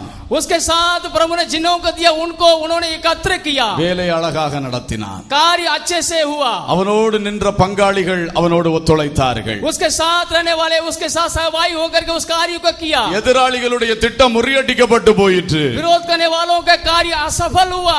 அதிலே கூட இன்னொரு மூன்றாவது கூட்டம் இருந்தது. उसमें भी तीसरा एक झुंड लोग थे. நெகேமியா 3:5 சொல்லப்பட்டிருக்கிறது. नहम्याह 3:5 में बताया गया, பார்வையாளர் கூட்டம். वहाँ खाली देखने वाले. சுவிசேஷத்தின் வேலையை செய்யும் பொழுது, सुसमाचार का कार्य जब हम करते हैं, சபையிலே ஒரு கூட்டம் அதற்கு பங்காளிகளாய் நின்று வேலை நடத்துகிறார்கள். चर्च में कुछ लोग उसके सहभागी होकर के साथ देते हैं. ஒரு கூட்டம் எதிராளிகளாய் நின்று எதேதோ பேசிக் கொண்டிருப்பார்கள். कुछ लोग विरोध करके कुछ ना कुछ बकते हैं. ஒரு கூட்டம் பார்வையாளர்களாக இருந்து அப்படியே சும்மா இருப்பார்கள். कुछ लोग केवल देखते हैं. அதுதான் தெக்கோவாவின் பிரபுக்கள். वही लोग तेकोवा के प्रभु के लोग हैं. தெக்கோவாவின் பிரபுக்கள் தங்கள் ஆண்டவருடைய வேலைக்கு தங்கள் கழுத்தை கொடுக்கவில்லை. तेकोवा के रईस लोग उस कार्य के लिए अपने गर्दन को नहीं झुकाया. ஆனால் வேலைக்கு விரோதமாய் கை உயர்த்தினதாகவும் எழுதப்படவில்லை. ना तो उन्होंने विरोध किया, அப்படியே இருந்து போனார்கள். जैसे तैसे रह गए. இதே போல நியாயாதிபதிகள் புஸ்தகத்திலே, न्यायियों के पुस्तक में भी देखते हैं, தபோராளின் காலத்திலே दबोरा के समय में அந்த சிசரா எழும்பி யுத்தம் செய்த பொழுது, जब सिसरा उठ करके युद्ध कर रहा था, கடைசியிலே தபோராலும் பாராக்கும் பாடல் பாடுகிற வேளையிலே जब देबोरा और बाराक गीत गाते थे, அங்கே 3 குரூப்பை சொல்லி இருக்கிறது. वहाँ भी 3 झुंड के लोगों को बताते हैं. நியாயாதிபதிகள் 5:18 न्यायियों के पुस्तक 5:18 में செபுலோனும் நப்தலியும் जबूलून और नप्ताली लोग போர்க்களத்து முனையிலே தங்கள் உயிரை பணயம் வைத்து நின்றார்கள். लड़ाई में आगे रहे. அவர்கள் தான் பங்காளிகள். वही लोग सहभागी है, கர்த்தருடைய வேலையின் பங்காளிகள். परमेश्वर के कार्य में सहभागी அங்கே है. எதிராளிகள் யார் தெரியுமா? वहाँ विरोध लोग कौन थे? வெளியே உள்ள தொபியாவும் சன்பல்லாத்தும் அல்ல, बाहर के दोबिया और सनबल्लात नहीं थे, உள்ளே இருக்கிறவர்கள். अंदर में रहने वाले. 15ஆம் வசனம் கடைசி பகுதி, 15वें वचन में देखते हैं, ரூபனின் பிரிவினைகளால் உண்டான இருதயத்தின் நினைவுகள் மிகுதி. रूबन के बांटने का काम से बड़ी दुख हुई ही. ரூபன் கோத்திரம் பிரிவினை உண்டாக்குகிறான். रूबेन गोत्र के लोग वहाँ बंटवारा किया. கர்த்தருடைய வேலையை செய்ய விடாமல் பிரிவினை உண்டாக்குகிறான். परमेश्वर के कार्य में रूबन गोत्र के लोग फूट डालने लगे. அதன் நிமித்தம் ஊழியத்தை நடத்துகிறவர்களுக்கு வருகிற மனவேதனை மிகுதி. उनके कारण वहाँ कार्य को युद्ध करने वालों के मन में बड़ा खेद हुआ. ரூபனின் பிரிவினைகளால் மனோவிசாரங்கள் மிகுதி. रूबेन के फूट डालने के काम से वहाँ दुख ज्यादा था. அவன் தன் மந்தைகளின் சத்தத்தை கேட்க தொழுவங்களின் நடுவிலே இருந்து விட்டான். वो अपने झुंड के पीछे अपने गौशाला में रह गया. இதுதான் சுவிசேஷ வேலைக்கு எதிராளியான கூட்டம். यही सुसमाचार के विरोध करने वालों का झुंड. தங்கள் சொந்த காரியங்களை பார்த்துவிட்டு மந்தைக்குள் முடங்கி விடுவார்கள். अपने अपने खुद के कार्यों को देख करके अपने झुंड में ही रह जाते हैं. கர்த்தருடைய யுத்தம், கர்த்தருடைய வேலை நடக்கும் பொழுது அதில் ஒத்துழைக்க மாட்டார்கள். जब युद्ध होगा, परमेश्वर का कार्य होगा, उसमें साथ नहीं देते. देते हैं। பிரிவினை பேச்சுகள் பேசுவார்கள், वहाँ फूट डालने का बात बताते பிரிவினை हैं, செயல்கள் செய்வார்கள். फूट डालने के कार्य को करते हैं, நின்று நடத்துகிறவர்களுக்கு மனோவிசாரங்களையும் வேதனைகளையும் உண்டாக்கி கொண்டிருப்பார்கள். कार्य को कराने वालों को दुख देते இந்த हैं। நிலையில் ஒருவரும் இருக்கக்கூடாது. ऐसे कोई नहीं होना है। எந்த ஒரு ஊழியத்திலும் சரி, कोई भी सेवा में, ஊழியத்தில் நாம் பங்காளிகளாக செயல்பட வேண்டும். सेवा में हम भागीदार होकर के कार्य करना है। ஊழியம் என்பது கர்த்தருடைய சுவிசேஷத்தின் வேலை. सेवा का कार्य प्रभु के सुसमाचार का कार्य அதிலே है। பிரிவினைகள் உண்டாக பேசவும் கூடாது, செயல்படவும் கூடாது. उसको किसी प्रकार का हमें फूट डालना नहीं चाहिए। பாஸ்டர் மேடையிலிருந்து ஒரு திட்டத்தை அறிவிக்கும் பொழுது அதற்கு எதிரடையாய் பிரிவினை பேச்சுகளை உண்டாக்க கூடாது. हो सकता है पास्टर यहाँ कुछ योजना बताते हैं, उसके विरोध में हमें कुछ बोलना नहीं चाहिए। நீங்கள் சுவிசேஷ வேலைக்கு எதிராளிகளாய் மாறிவிடுவீர்கள். आप सुसमाचार के विरोधी बन करके खड़े हो இந்த जाएंगे। வேலை ஒரு பாஸ்டருக்காக செய்யப்படுகிற வேலை அல்ல, ये केवल एक पास्टर के लिए करने वाला काम नहीं है, கர்த்தருக்காக செய்யப்படுகிற வேலை. प्रभु के लिए करने वाला काम है। அல்லேலூயா. हालेलूया। ஒரு சில சபைகளிலே कुछ चर्चों में அந்த சபை ஊழியர் வட இந்தியாவுக்கோ அல்லது வேறொரு ஊழியத்துக்கோ கொஞ்சம் காணிக்கை கொடுத்து விட்டால் அதை கூட எதிர்த்து பேசக்கூடிய விசுவாசிகள் இருக்கிறார்கள். हो सकता है उत्तर भारत की सेवा के लिए कुछ दान देते तो उसके विरोध करने वाले भी कुछ लोग उस चर्च में होते हैं। இப்படி எல்லாம் அறியாம பேசி ஆபத்துல சிக்கி விடாதிருங்கள். इस प्रकार अज्ञानता से विरोध करके अपने आप को आफत ना मंगाएं। கர்த்தருடைய ஊழியத்திற்காக எதை செய்யணும் எதை செய்யக்கூடாதுன்னு அவர் ஊழியர் முடிவெடுப்பார். प्रभु की सेवा के कार्य में जो कुछ करना है जो नहीं करना है वो पास्टर तय करेंगे। தேவன் அந்த அதிகாரத்தை அவருக்கு கொடுத்திருக்கிறார். परमेश्वर उस अधिकार को उनके हाथ में दे दिया। இந்த ஸ்தாபனமும் அந்த அதிகாரத்தை கொடுத்திருக்கிறது. ये संस्था भी उनके हाथ में ये अधिकार को दे दिया। அவர் யாருக்கு கொடுக்கிறார் யாருக்கு கொடுக்கலன்னு பார்க்கிறதுக்கு அதுக்கு மேல நாங்கள் இருக்கிறோம். वो किन लोगों को देते हैं नहीं देते हैं उनको चेक करने के लिए हम लोग उनके ऊपर के लोग हैं। நீங்கள் இப்படிப்பட்ட எந்த பேச்சுகளையும் விட்டு சுவிசேஷத்துக்கு எதிராளியாய் தயவு செய்து மாறாதிருங்கள். ऐसे किसी काम में हाथ डाल करके सुसमाचार के कार्य में विरोधी बन करके आप खड़े ना हो जाएं। நீங்கள் ஒரு சிலர் எதிர்த்ததுனாலயோ பிரித்ததுனாலயோ கர்த்தருடைய வேலை தடைபட போகிறதில்லை. आप लोग कुछ लोग विरोध करने के कारण परमेश्वर का काम रुकेगा नहीं। நெகேமியா காலத்தில் நடந்தது போல அது குறிப்பிட்ட வேளையில் நடந்து முடியும். नहम्याह के समय में जैसे वो काम चलता रहा पूरा हुआ वैसे ही प्रभु का कार्य पूरा होगा। ஆனால் நெகேமியா சொன்னான், लेकिन नहम्याह ने बताया எதிர்க்கிற உங்களுக்கு இனி பங்கும் இல்லை பாத்தியதையும் இல்லை என்று. विरोध करने वाले आप लोग ना तो हिस्सा है ना तो बांट है। அந்த நிலைக்கு நாம் ஒருவரும் ஆகிவிடக் கூடாது. ऐसे हालत में हमें कोई भी नहीं होना चाहिए। எந்த ஒரு விசுவாசியும் ஊழியத்திலே தன்னை அதிகாரி என்று நினைக்க கூடாது. कोई भी विश्वासी सेवा में अपने आप को अधिकारी नहीं समझना चाहिए। கர்த்தரை ஆராதித்து பரலோகத்துக்கு போறதுக்காக வாஞ்சையோடு செயல்பட வேண்டும். प्रभु की आराधना करके प्रभु के राज्य में जाने के लिए आपको तैयार होना है। சிலர் அறிவில்லாமல் ஊழியர்களை வழிநடத்த பார்க்கிறார்கள். कुछ लोग अज्ञानता का कारण सेवकों को अगुवाई देना चाहते हैं। இப்படிப்பட்டவர்களால் தான் சுவிசேஷ வேலை பல பிரச்சனைகளை சந்திக்கிறது. इनके कारण सुसमाचार के कार्य में कई रुकावटें होती है। அதை நின்று நடத்துகிறவர்கள் மனவேதனையோடு நடத்த வேண்டிய சிக்கல்கள் வருகிறது, சூழ்நிலைகள் வருகிறது. उस कार्य को करने वाले बड़े दुख के साथ उसको करने में मजबूर हो जाते हैं। உனக்குள் ஏதோ ஒரு சுயம் இருக்கலாம். आपके अंदर एक स्वार्थ का अनुभव हो सकता है। அந்த சுயத்தை வைத்துக்கொண்டு ஒரு சபையே குழப்பணும்னு நினைக்கிறியே. आप अपनी स्वयं की इच्छा के अनुसार वो कार्य को गड़बड़ाना चाहते हैं। எவ்வளவு மோசமான புத்தி உனக்குள் இருக்கிறது. कितने एक गलत कार्य आपके अंदर है। பிரிவினை பேச்சுகள் பேசாதிருங்கள். फूट की बातें कभी ना बोलें। இணைக்க பாருங்கள். आप जोड़ने के लिए कोशिश ஒன்றுபடுத்த करें। பாருங்கள். जोड़ने के लिए कोशिश பிரிக்கிற करें। எண்ணங்களோடு யாரும் செய்யாதிருங்கள். फूट डालने के लिए कोशिश मत करें। இங்கேயும் ஒரு பார்வையாளர் கூட்டம்.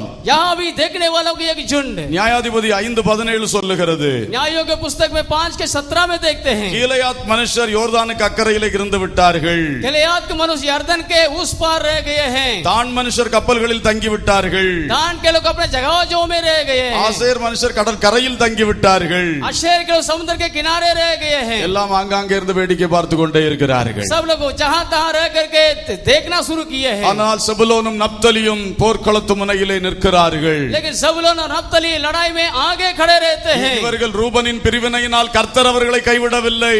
रूबेन के फूट के काम के कारण परमेश्वर ने उन्हें नहीं त्यागा। கூட நிற்கிறவர்கள் வேடிக்கை பார்த்ததனாலே கர்த்தர் அவர்களை கைவிடவில்லை.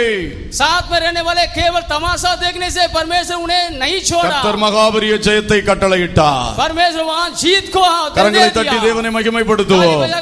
ஹalleluya.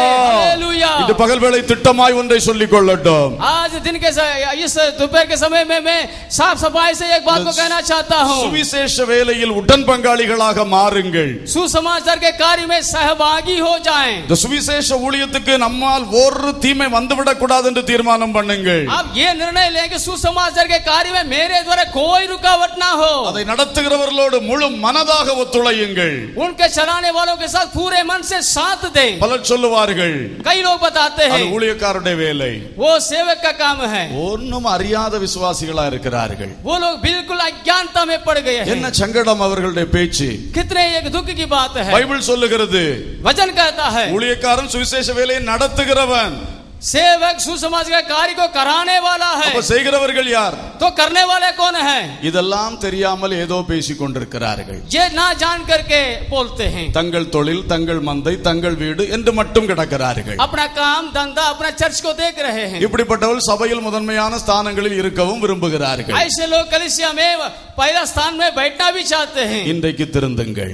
आज सुधर जाएं. உங்கள் மேல் கோபத்தோடு நான் பேசுகிறதில்லை. मैं आपके ऊपर गुस्से होकर के नहीं बताता हूँ. நீங்கள் உங்கள் பங்கை இழந்து போகாதிருங்கள். आप अपने हिस्से को खो ना दें. நீங்கள் பங்காளிகளாக நிற்க வேண்டியவர்கள் அல்லவா? आप लोग भागीदार होने के लिए बुलाए गए हैं. ஏன் நீங்கள் பிரிவினைவாதிகளாய் மாறுகிறீர்கள்? क्यों आप फूट डालते हैं? ஏன் எதிராளிகளாய் மாறுகிறீர்கள்? क्यों विरोध करते हैं? ஏன் பார்வையாளர்களாய் இருக்கிறீர்கள்? क्यों केवल देख रहे हैं? இன்று பகல் வேளையில் ஒரு தீர்மானம் எடுங்கள். हाँ, दोपहर के समय में एक आप निर्णय लें. கர்த்தருடைய வேலையை நானும் இணைந்து செய்ய போகிறேன். प्रभु के कार्य को मैं भी मिल करके करूंगा. கர்த்தருடைய சுவிசேஷம் இன்றைக்கு அறிவிக்கப்பட வேண்டும். परमेश्वर के सुसमाचार आपको सुनाया जाना चाहिए. இயேசு கிறிஸ்து நமக்காக ஜீவனை கொடுத்தார். यीशु मसीह ने हमारे लिए अपने प्राण को दे அந்த दिया. சுவிசேஷத்தை நாம் சொன்னால் தான் மற்றவர்கள் அறிவார்கள். हम दूसरों को बताने से ही दूसरे लोग जान पाएंगे. அறியும் பொழுதுதான் அவர்கள் கிறிஸ்துவின் ஆசீர்வாதங்களை அனுபவிக்க முடியும். जब जानेंगे तभी वे विश्वास करेंगे, वो आशीष को पाएंगे. அவர்கள் இதை அறியாதது நம்மேல் கர்த்தர் குற்றம் சுமத்துவார். यदि वो नहीं जानेंगे तो प्रभु हमारे ऊपर दोष लगाएगा. நீ ஏன் சுவிசேஷ ஊழியத்தில் ஈடுபட்டு உழைக்கவில்லை? क्यों तू सुसमाचार की सेवा में तूने साथ नहीं दिया? நீ ஏன் ஜெபிக்கவில்லை? तू क्यों प्रार्थना नहीं किया? நீ ஏன் அதற்காய் கொடுக்கவில்லை? तू क्यों उसके लिए दान नहीं दिया? நீ ஏன் கூட சென்று உழைக்கவில்லை? तू क्यों साथ जा करके सेवा नहीं किया? என்றுதான் கர்த்தர் உங்களை பார்த்து கேட்டுக்கொண்டிருக்கிறார். इस प्रकार प्रभु आपसे सवाल पूछ सकता है. வந்திருக்கிற இந்த வார்த்தையை கேட்கிற அனைவரும் சுவிசேஷ ஊழியத்தில் ஈடுபட வேண்டும். यहाँ आए हुए हर एक सुसमाचार का भागीदार होना है. என்ன செய்யலாம் என்று உங்கள் உள்ளங்கள் துடிக்கட்டும். आपको मैं ये विचार करें कि मैं क्या कर सकता हूँ. முழு நேர அழைப்பு பெற்றவர்கள் கர்த்தருக்கென்று தங்களை அர்ப்பணம் செய்யுங்கள். पूरे समय सेवा के लिए पुलागट को पाए हुए अपने आप को समर्पण करें. சூழ்நிலைகளை பார்த்து இனி காலதாமதம் செய்ய வேண்டாம். परिस्थिति को देख करके देर ना करें. கர்த்தருடைய வேலை விஸ்தாரமாக இருக்கிறது. परमेश्वर का बड़ा कार्य है. ஒவ்வொரு மிஷனரிகளும் சொல்லுகிறார்கள், ஊழியர்களை அனுப்பி தாருங்கள் என்று. हर एक मिशन लोग कहते हैं सेवकों को और भेजें. புறப்பட்டு போவது யார்? निकल कर जाने वाले कौन है? இயேசுவை சுமந்து கொண்டு இயேசுவை அறியாத மக்களுக்கு சொல்லுவது யார்? यीशु मसीह को लेकर के वहां जाने वाला कौन है? இந்த கூட்டத்தில் இருந்து தானே கர்த்தர் எழுப்ப வேண்டும். यहीं से कुछ ना कोई जाना है. கர்த்தருடைய ஆவியானவர் இந்த பாரத்தோடு இங்கே அசைவாடி கொண்டிருக்கிறார். परमेश्वर का आत्मा उस बोझ के साथ यहाँ हमारे बीच में मंडरा रहा உனக்குள்ளே है. தேவன் வைத்திருக்கிற தரிசனங்கள் எங்கே? आपके अंदर प्रभु का दिया हुआ दर्शन कहाँ है? தேவன் உனக்கு கொடுத்த சொப்பனம் எங்கே? परमेश्वर के द्वारा दिया गया सपन कहाँ உன்னை है? தேடி வந்து உன்னோடு பேசினாரே அந்த வார்த்தை எங்கே? तुझे ढूंढ करके तुझसे बात करने वाला वो प्रभु कौन है? பகல் வேளை சிந்தித்து பாருங்கள். ये दोपहर के समय में आप ध्यान से सोचें. சுவிசேஷ வேலைக்கு பங்காளிகளாக மாறுங்கள். सुसमाचार के कार्य के लिए सहभागी हो जाएं. எல்லாரும் எழுந்து நின்று ஜெபிக்கலாமா? सब लोग खड़े होकर के प्रार्थना करें. இந்த சுவிசேஷத்துக்கு நாம் பங்காளிகளாக மாறுவோம். ये सुसमाचार के लिए सहभागी होकर के हम सेवा करें. ஹalleluya. हालेलुया. சுவிசேஷத்தின் விசுவாசம், सुसमाचार का विश्वास, சுவிசேஷத்தினுடைய ஆசீர்வாதம், सुसमाचार का आशीष, எல்லாவற்றுக்கும் நாம் பங்காளிகளாக மாறுவோம். ये सब बातों के लिए हम सहभागी हो जाएंगे. ஹalleluya. हालेलुया. ஹalleluya. Hallelujah. Praise the Lord. Hallelujah. Amen. எல்லா தேவ பிள்ளைகளும் கர்த்தரை நோக்கி பார்க்க போகிறோம். सब लोग प्रभु की ओर देखेंगे. ஒரே அர்ப்பணம், சுவிசேஷ வேலையை நான் செய்ய வேண்டும். एक ही समर्पण, सुसमाचार के कार्य को मुझे करना है. சுவிசேஷ வேலையை செய்ய வேண்டும். सुसमाचार के कार्य को करना है। ஹalleluya. हालेलुया। கர்த்தரை நோக்கி பார்ப்போமா? प्रभु की ओर क्या हम देखेंगे? இந்த ஜெப வேளை மிக முக்கியமான வேளை.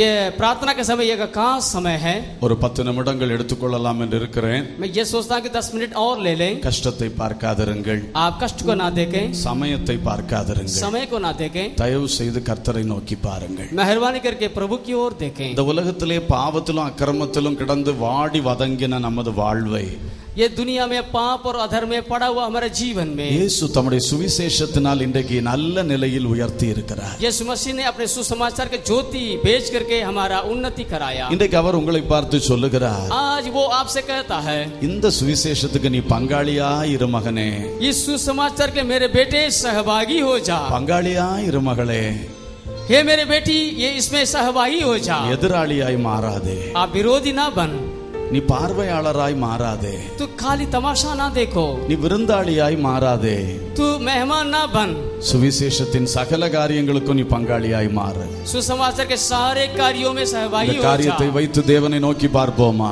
ये सारे कार्यों को देख करके प्रभु की ओर சுவிசேஷத்தின் வேலையை செய்யும்படி உங்களை அர்ப்பணம் செய்கின்ற நேரம், सुसमाचार के कार्य के लिए आप अपने आप को समर्पण करने का समय है। சந்தோஷத்தோடே என் ஜீவனை ஊற்றிய சுவிசேஷ சேவையிலே, சந்தோஷத்தோடே ஜீவனை ஊற்றி சுவிசேஷ சேவையிலே, நிந்தை அவமானம் தொல்லைகள் துன்பங்கள் துக்கங்கள் உன்னதமாய் சுமந்தி, நிந்தை அவமானம் தொல்லைகள் துன்பங்கள் துக்கங்கள் உன்னதமாய் சுமந்தி, அன்பீதுவே அன்பீதுவே என்னை அழைத்த அன்பீதுவே, அன்பீதுவே அன்பீதுவே என்னை அழைத்த அன்பீதுவே, அன்பில் பரிசுத்தனாய் என்னை நிறுத்த பிதா நினைத்தல் விரன்பீதுவே, அன்பில் பரிசுத்தனாய் என்னை நிறுத்த பிதா நினைத்தல் விரன்பீதுவே, தூதரும் பெற்றிடா தூயன சேவையை தாசர் எனக்களித்தீர். இது பாக்கியமான சேவை, மகிமையான சேவை.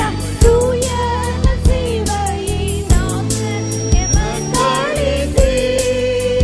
திவ்ய தூதர்களால் எங்கள் சபையை வளர்த்திட தந்தி அப்போஸ்தலரை, திவ்ய தூதர்களால் எங்கள் சபையை வளர்த்திட தந்தி அப்போஸ்தலரை, அன்பீதுவே அன்பீதுவே என்னை அழைத்த அன்பீதுவே, அன்பீதுவே அன்பீதுவே என்னை அழைத்த அன்பீதுவே, அன்பில் பரிசுத்தராய் என்னை நிறுத்த பிதா. இயேசு கிறிஸ்து உங்களில் ஊற்றின அன்பு, அந்த அன்புக்கீடாய் நீங்கள் என்ன செய்ய வேண்டும்? ரட்சிப்பின் பாத்திரத்தை எடுத்துக்கொண்டு உம்மை பின்பற்றுவே. பாடுகள் சகிக்க தேவ ஜனத்தோடு பரனே அன்பாய் அழைத்தீ, சுவிசேஷத்தின் பாடுகளை சுபக்க ஆயத்தம். இதோ என்னை உமது கரத்தில் அர்ப்பணிக்கின்றேன். பணத்துக்காக நான் பாடுபட்ட நாட்கள் போதும். இயேசுவின் நற்செய்திக்காக என் பாடுகளை நான் பட ஆரம்பிக்க விரும்புகிறேன். நாடோம் இனம் ஜனம் யாவும் மறந்து நான் இயேசுவை உம்மை பின் செல்ல, அன்பீதுவே அன்பீதுவே இயேசு கிறிஸ்துவின் அன்பு உள்ளங்களை நிரப்பட்டோம். ஓ ஹல்லேலூயா. அன்பீதுவே என்னை அழைத்த ஆவியானவரே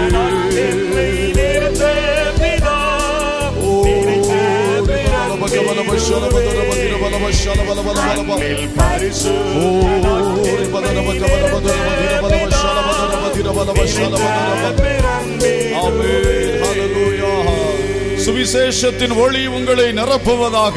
सुसमाचार की ज्योति आपको भरने पाए. சுவிசேஷத்தினுடைய ஊழியத்திற்காக ஒவ்வொருவரும் நம்மை அர்ப்பணிப்போமாக.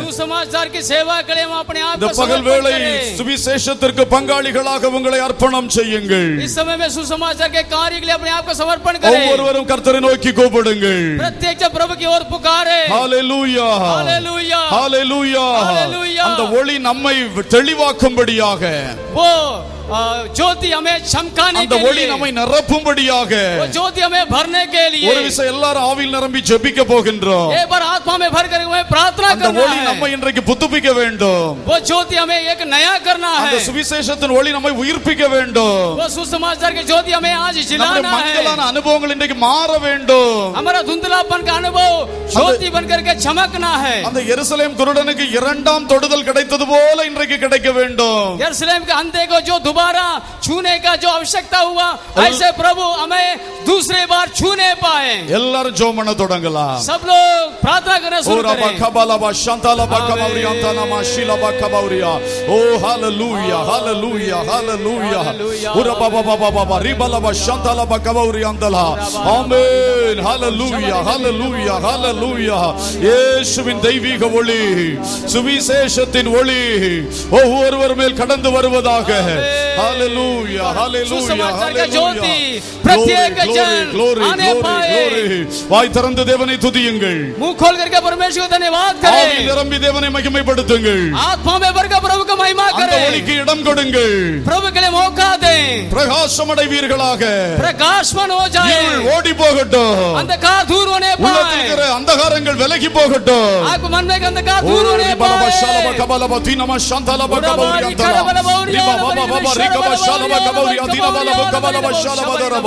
இயேசுவின் நாமத்தினாலே यीशु मसीह के नाम से உம்முடைய ஆச்சரியமான ஒளி உள்ளங்களை பிரகாசிப்பதாக. आपके मन में प्रभु का अद्भुत ज्योति இயேசுவே, चमके. எங்களுக்குள் இருக்கிற இருளை அகற்றி போடுவீராக. हे यीशु जी, हमारे अंधकार एक अंधकार को உம்முடைய दूर कर ஆச்சரியமான ஒளி இறங்கி வருவதாக. तेरे अद्भुत ज्योति उतर आए. எல்லா அறியாமைகள் விலகட்டும். सारा ज्ञानता दूर हो जाए. அரைகுறை அறிவுகளினால் வருகிற ஆபத்துகள் விலகட்டும். अधूरा ज्ञान दूर हो जाए. கர்த்தருடைய ஒளி வீசட்டும். परमेश्वर का ज्योति चमकने पाए. சுவிசேஷத்தின் ஆசீர்வாதங்கள் ஒவ்வொருவரையும் நிரப்பட்டும். सुसमाचार का आशीष हर एक लोगों को भरने पाए. ஆவிக்குரிய கிருபை வரங்களால் நிரப்புவீராக.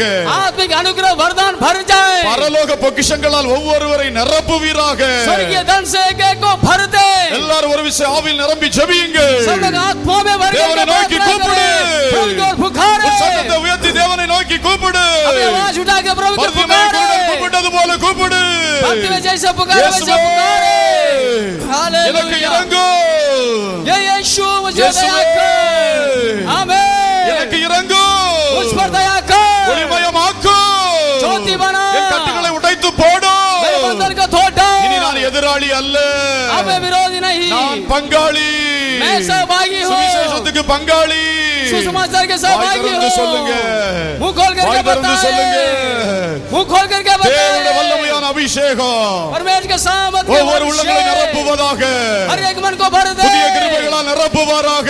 नए अनुग्रह से भर दे. உன் கட்டுகள் எல்லாம் உடைந்து போகும். सारे बंधन टूटे உன் உள்ளத்தில் இருக்கிற पाए. தடைகள் எல்லாம் விலகி போகும். सारों का टूट जाएगा. தேவனுடைய மகிமை இறங்கட்டும். परमेश्वर की महिमा उतरने पाए. Hallelujah. Thank you, O Lord. Thank you, O Lord. Ola baba baba shalaba kaburi andala. Hallelujah. Thank you, Jesus. Hallelujah. Amen. Oh, thank you, Jesus. Hallelujah. அசிவாடும் ஆவியானவரே, मंडलाए आत्मा. அசிவாடும் ஆவியானவரே, यहाँ मंडलाए प्रभु का आत्मा. உள்ளங்களில் இடைபடும் ஆவியானவரே. लोगों के मनों में बातचीत कर. கமோ நதாலா சிமா மஹௌரா பாலஷ்ய बातचीत कर. ஓரா பாபா மனமுஷ மனமுரா கலா போரந்தரஷ. Hallelujah. Amen. Praise, glory. Reela बारा O Ramamamalamu Shamanabadura Duramanama Shalamanaba Kamanama Shalaba. Lord, we praise thee. Amen. We praise thee. Amen. Hallelujah. O Ramanama Shamanabadura Badura Shalabura. Rika bara baba riba da kabari shara kabari la bara bala bari liberi shabara kababa bari la bara kura bala bari la bara ila bara bala bari liberi kababa la bala bari la bashara bala bari kabara bala bari la kabori kara bala O Ramamamana Modula Kubara Bashalabadura Badura Badura. Hallelujah. Amen. Touch every one, Lord Jesus. Amen. Touch our hearts, O Lord. Hallelujah. We need the second touch, O Master. दोबारा छुए प्रभु जी, दोबारा छुए இரண்டாவது தொடுதலை हमारी எங்களுக்கு आंखों को தாரு. दोबारा छुए இரண்டாம் தொடுதலை எங்களுக்கு தாரு. दोबारा एक बार हमारी आंखों को छुए हमारे मन की आंखों को प्रकाशमान कर हमारे मन की आत्मिक आंखों को प्रकाशमान कर प्रभु जी Oramala Shimaho Limona Mashida Rimana Shalo Ribodula Kama Ribashada Limoraduna Libodika Libushaduna Maha Limonudana Kamari Bosha Livana Mosharadu Libodi Mahala Ridorubana Siha Libora Libana Osana Osana Save us from us, Hosanna, Son of David, Hallelujah. எங்களை ரட்சியும் தாவீதின் குமாரனே, Hosanna, Hosanna, Son of David. Hosanna, Hosanna, Son of David. Hosanna, Hosanna. எங்களை ரட்சியும் ஆண்டவரே, எங்களை மறுபடியும் தொடும் ஆண்டவரே. फिर से हमें छू ले. Oh, hallelujah. फिर से हमें छू ले. Thank you, Lord. இந்த பகல் வேளையிலே इस दोपहर के समय में இயேசுவின் சுவிசேஷத்துக்கு நான் பங்காளி. यीशु मसीह के सुसमाचार के लिए मैं सहभागी हूँ. என்னால் என்ன செய்ய முடியுமோ मुझसे जो कुछ हो सकेगा இயேசுவின் சுவிசேஷத்துக்காய் நான் செய்வேன். यीशु मसीह के सुसमाचार के लिए करूँगा. அப்படி உங்கள் வலது கரத்தை உங்கள் நெஞ்சில் வைத்து ஜெபம் பண்ணுங்க. आप अपने दाहिने हाथ को अपने सीने में रख करके प्रार्थना करें. உனக்காக சிலுவையில் பாடுபட்ட இரட்சகருடைய உள்ளம் மகிழும். आपके लिए मेरे लिए काल्वरी क्रूस पर दुख सहने वाला प्रभु का मन उससे आनंदित होगा. இந்த உலகத்தில் கோடான கோடி மக்கள் அழியும் பொழுது இயேசுடைய உள்ளம் துக்கித்துக் கொண்டிருக்கும். ये संसार में करोड़ों लोग जब नाश होते हैं प्रभु के मन में बड़ा दुख है. என் சுவிசேஷத்தை பெற்ற பிள்ளைகள் சுவிசேஷத்துக்கு பங்காளிகளாய் மாறவில்லையே. सुसमाचार के पाए हुए मेरे संतान सुसमाचार के भागी नहीं हो पाते हैं. அதுதான் இன்றைக்கு நம்மை குறித்த பாரமாய் இருக்கிறது. वही आज के हमारे विषय में बोझ है. ஒரு சொட்டு கண்ணீரை இயேசு பாதத்துல விட்டு சொல்லுங்க, நான் உங்க சுவிசேஷத்துக்கு பங்காளி அப்பா. एक बूंद आंसू बहा करके प्रभु से ये कहे कि मैं आपके सुसमाचार के लिए भागीदार हूँ. சில உறுதிமொழிகளுக்கு ரத்தத்தை எடுத்து கையெழுத்து போடுவோம், அது மாதிரி ஒரு கண்ணீரினால ஒரு கையெழுத்து போடும். कुछ लोग अपने खून से दस्तखत करते हैं. कुछ चिट्ठी में आप अपने आंसुओं से कम दस्तखत करें. உன் கண்ணீரினால் கையெழுத்து போடு. आप अपने आंसुओं से दस्तखत करें. அப்பா உங்க சுவிசேஷத்துக்கு நான் பங்காளின்னு சொல்லுங்க. अब कहिए सुसमाचार के लिए मैं हे पिता भागीदार हूँ। என் சபையில நான் 100% இனி கோஆபரேஷனாக செயல்படுவேன். मैं 100% में अपनी कलीसिया में सुसमाचार के लिए साथ दूंगा। நீர் எனக்கு தந்த ஊழியர், आप मेरे लिए दिया गया प्रभु का सेवक, சுவிசேஷ ஊழியத்தை நடத்துகிற ஆசாரியன், सुसमाचार की सेवा को कराने वाला याजक है। அந்த மனுஷன் எது சொன்னாலும் நான் கீழ்ப்படிவேன் ஆண்டவரே. वो व्यक्ति जो कुछ कहेगा मैं उसे मानूंगा। அவருக்கு வலதுகரமா இடதுகரமா நான் செயல்படுவேன் ஆண்டவரே. उसके दाहिने बाएं होकर के मैं काम करूंगा। எத்தனை பேர் தீர்மானம் எடுக்கிறீர்கள்? कितने लोग ऐसा निर्णय ले सकते हैं? இதுதான் இன்றைக்கு இயேசுவுக்கு தேவை. यही यीशु मसीह के लिए जरूरत है। அவருடைய வேலையிலே நீ பங்கெடுக்க வேண்டும். उसके काम में आपको हिस्सा लेना है। Hallelujah, hallelujah, glory, hallelujah, glory, amen, praise the Lord. Hallelujah. இன்று கர்த்தர் என்னோடு பேசினார். आज प्रभु ने मुझसे बातचीत किया। இந்த சுவிசேஷத்தின் வேலையை செய்யாமல் உலகத்தில் என்ன வேலை செய்து என்ன பிரயோஜனம்? ये सुसमाचार से बढ़ करके मैं इस दुनिया में क्या काम करूं? ஆகவே இன்றைக்கு நான் ஒரு தீர்மானம் செய்கிறேன். इसलिए मैं एक निर्णय आज ले लेता हूं। இயேசுவுக்காய் முழு நேரமாய் அவருடைய ஊழியத்தை செய்ய போகிறேன். यीशु मसीह के लिए मैं पूरे समय में सेवा करना चाहता हूं। இயேசுவின் முழு நேர ஊழியத்துக்கு என்னை அர்ப்பணிக்கிறேன். यीशु की पूरी सेवा, पूरी समय की सेवा के लिए अपने आप को समर्पण करता हूं। நேற்றைக்கு அர்ப்பணித்தவர்கள் திரும்ப இங்கே வர வேண்டியதில்லை. कल जैसे आप लोग अर्पण करके आए थे, आप लोग न आए। அதில் அல்லாமல் மற்றவர்களில் யார் ஒப்பு கொடுக்கிறீர்கள்? उसके अलावा कौन अपने आप को समर्पण करेंगे? உங்கள் வலது கரத்தை உயர்த்துங்கள். आप अपने दाहिने हाथ को उठाकर दिखाएं। முழு நேர ஊழியத்துக்காக அர்ப்பணிக்கின்றவர்கள் உங்கள் வலது கரத்தை உயர்த்துங்கள். पूरे समय की सेवा के लिए अपने आप को समर्पण करने वाले हाथ उठाएं। உண்மையாய் ஆண்டவரோடு பேசுங்கள். सच्चे मन से प्रभु से बातचीत करें। ஹalleluya, हालेलुया। முன்னால் வாருங்கள், உங்களுக்காய் ஜெபிக்க விரும்புகிறோம். आप लोग आगे आए, आप लोग के लिए हम प्रार्थना करेंगे। கை உயர்த்தி இருக்கிறவர்கள் அப்படியே முன்னாலே வாருங்கள், உங்களுக்காய் ஜெபிக்க விரும்புகிறோம். जिन्होंने हाथ उठाया वो लोग आप आगे आए, आप लोग के लिए प्रार्थना करेंगे। வெட்கப்பட்டு கையை கீழே போட்டு நிற்க வேண்டாம். शर्मिंदा होकर के हाथ नीचे करके खड़े ना हो நீ जाएं। யாரா இருந்தாலும் உனக்காக தேவன் ஊழியத்தை வைத்திருக்கிறார். चाहे आप जो कोई ना हो, प्रभु आपके लिए एक सेवा को रखा है। தேவன் உனக்காய் ஊழியத்தை வைத்திருக்கிறார். प्रभु आपके लिए एक सेवा को रखा है। இந்த சுவிசேஷ ஊழியத்தின் பாரத்தை உனக்குள் தந்திருக்கிறார். ये सुसमाचार सेवा का बोझ को आपके अंदर वो दिया है। முழு நேரமாய் கர்த்தருக்கு சேவை செய்வேன் என்ற அழைப்பு पूरे समय में प्रभु की सेवा करूंगा ऐसे बुलाहट உங்களுக்குள் வந்திருக்கிறது என்று சொன்னார். यदि आपके अंदर आया, இதுதான் நீங்கள் அர்ப்பணிக்க வேண்டிய சமயம். यही समर्पण करने का समय है। முன்னாலே வாருங்கள். आगे आए। சகோதரனே, हे मेरे भाई, வாலிபனே, हे मेरे जवान, நீ வேடிக்கை பார்க்கிற வேடிக்கையாளராய் இன்னும் நிற்காதே. केवल आप तमाशा ना देखें, இன்னைக்கு கர்த்தரை நோக்கி பார். आप प्रभु की ओर देखें। சுவிசேஷத்திற்கு நீ பங்காளியாக மாறு. सुसमाचार के लिए आप सहभागी हो जा। கர்த்தர் உன்னை தேடிக் கொண்டிருக்கிறார். प्रभु आपको ढूंढ रहा है। கர்த்தர் உன்னை தேடிக் கொண்டிருக்கிறார். परमेश्वर आपको ढूंढ रहा है। கர்த்தர் உன்னை அனுப்ப விரும்புகிறார். परमेश्वर आपको भेजने चाहता है, உன்னை பயன்படுத்த விரும்புகிறார். तुझे इस्तेमाल करना चाहता है। சுவிசேஷ ஊழியத்தின் பங்காளியாக நீ மாறு. सुसमाचार के कार्य में सहभागी हो जा। இன்னும் யாருடைய உள்ளத்திலே ஆவியானவர் இடைப்பட்டு கொண்டிருக்கிறார்? और किन किन के जीवन मन में प्रभु जी बातचीत करता है। உன் வாழ்க்கை குறித்து நீ சிந்தித்து பார். आप अपने जीवन के विषय में सोचिए। நீ மரணத்தின் தருவாயில் இருந்த பொழுது जीवन यीशु उनके கொடுத்தார். आप जब मृत्यु के शैया में थे, प्रभु ने आपको जीवन दान दे दिया। உன்னை குறித்து இயேசுவுக்கு ஒரு நோக்கம் உண்டு. आपके लिए प्रभु यीशु के मन में एक योजना है। அன்று நீ அவருடைய ஊழியத்திற்கு உன்னை அர்ப்பணித்தாய்.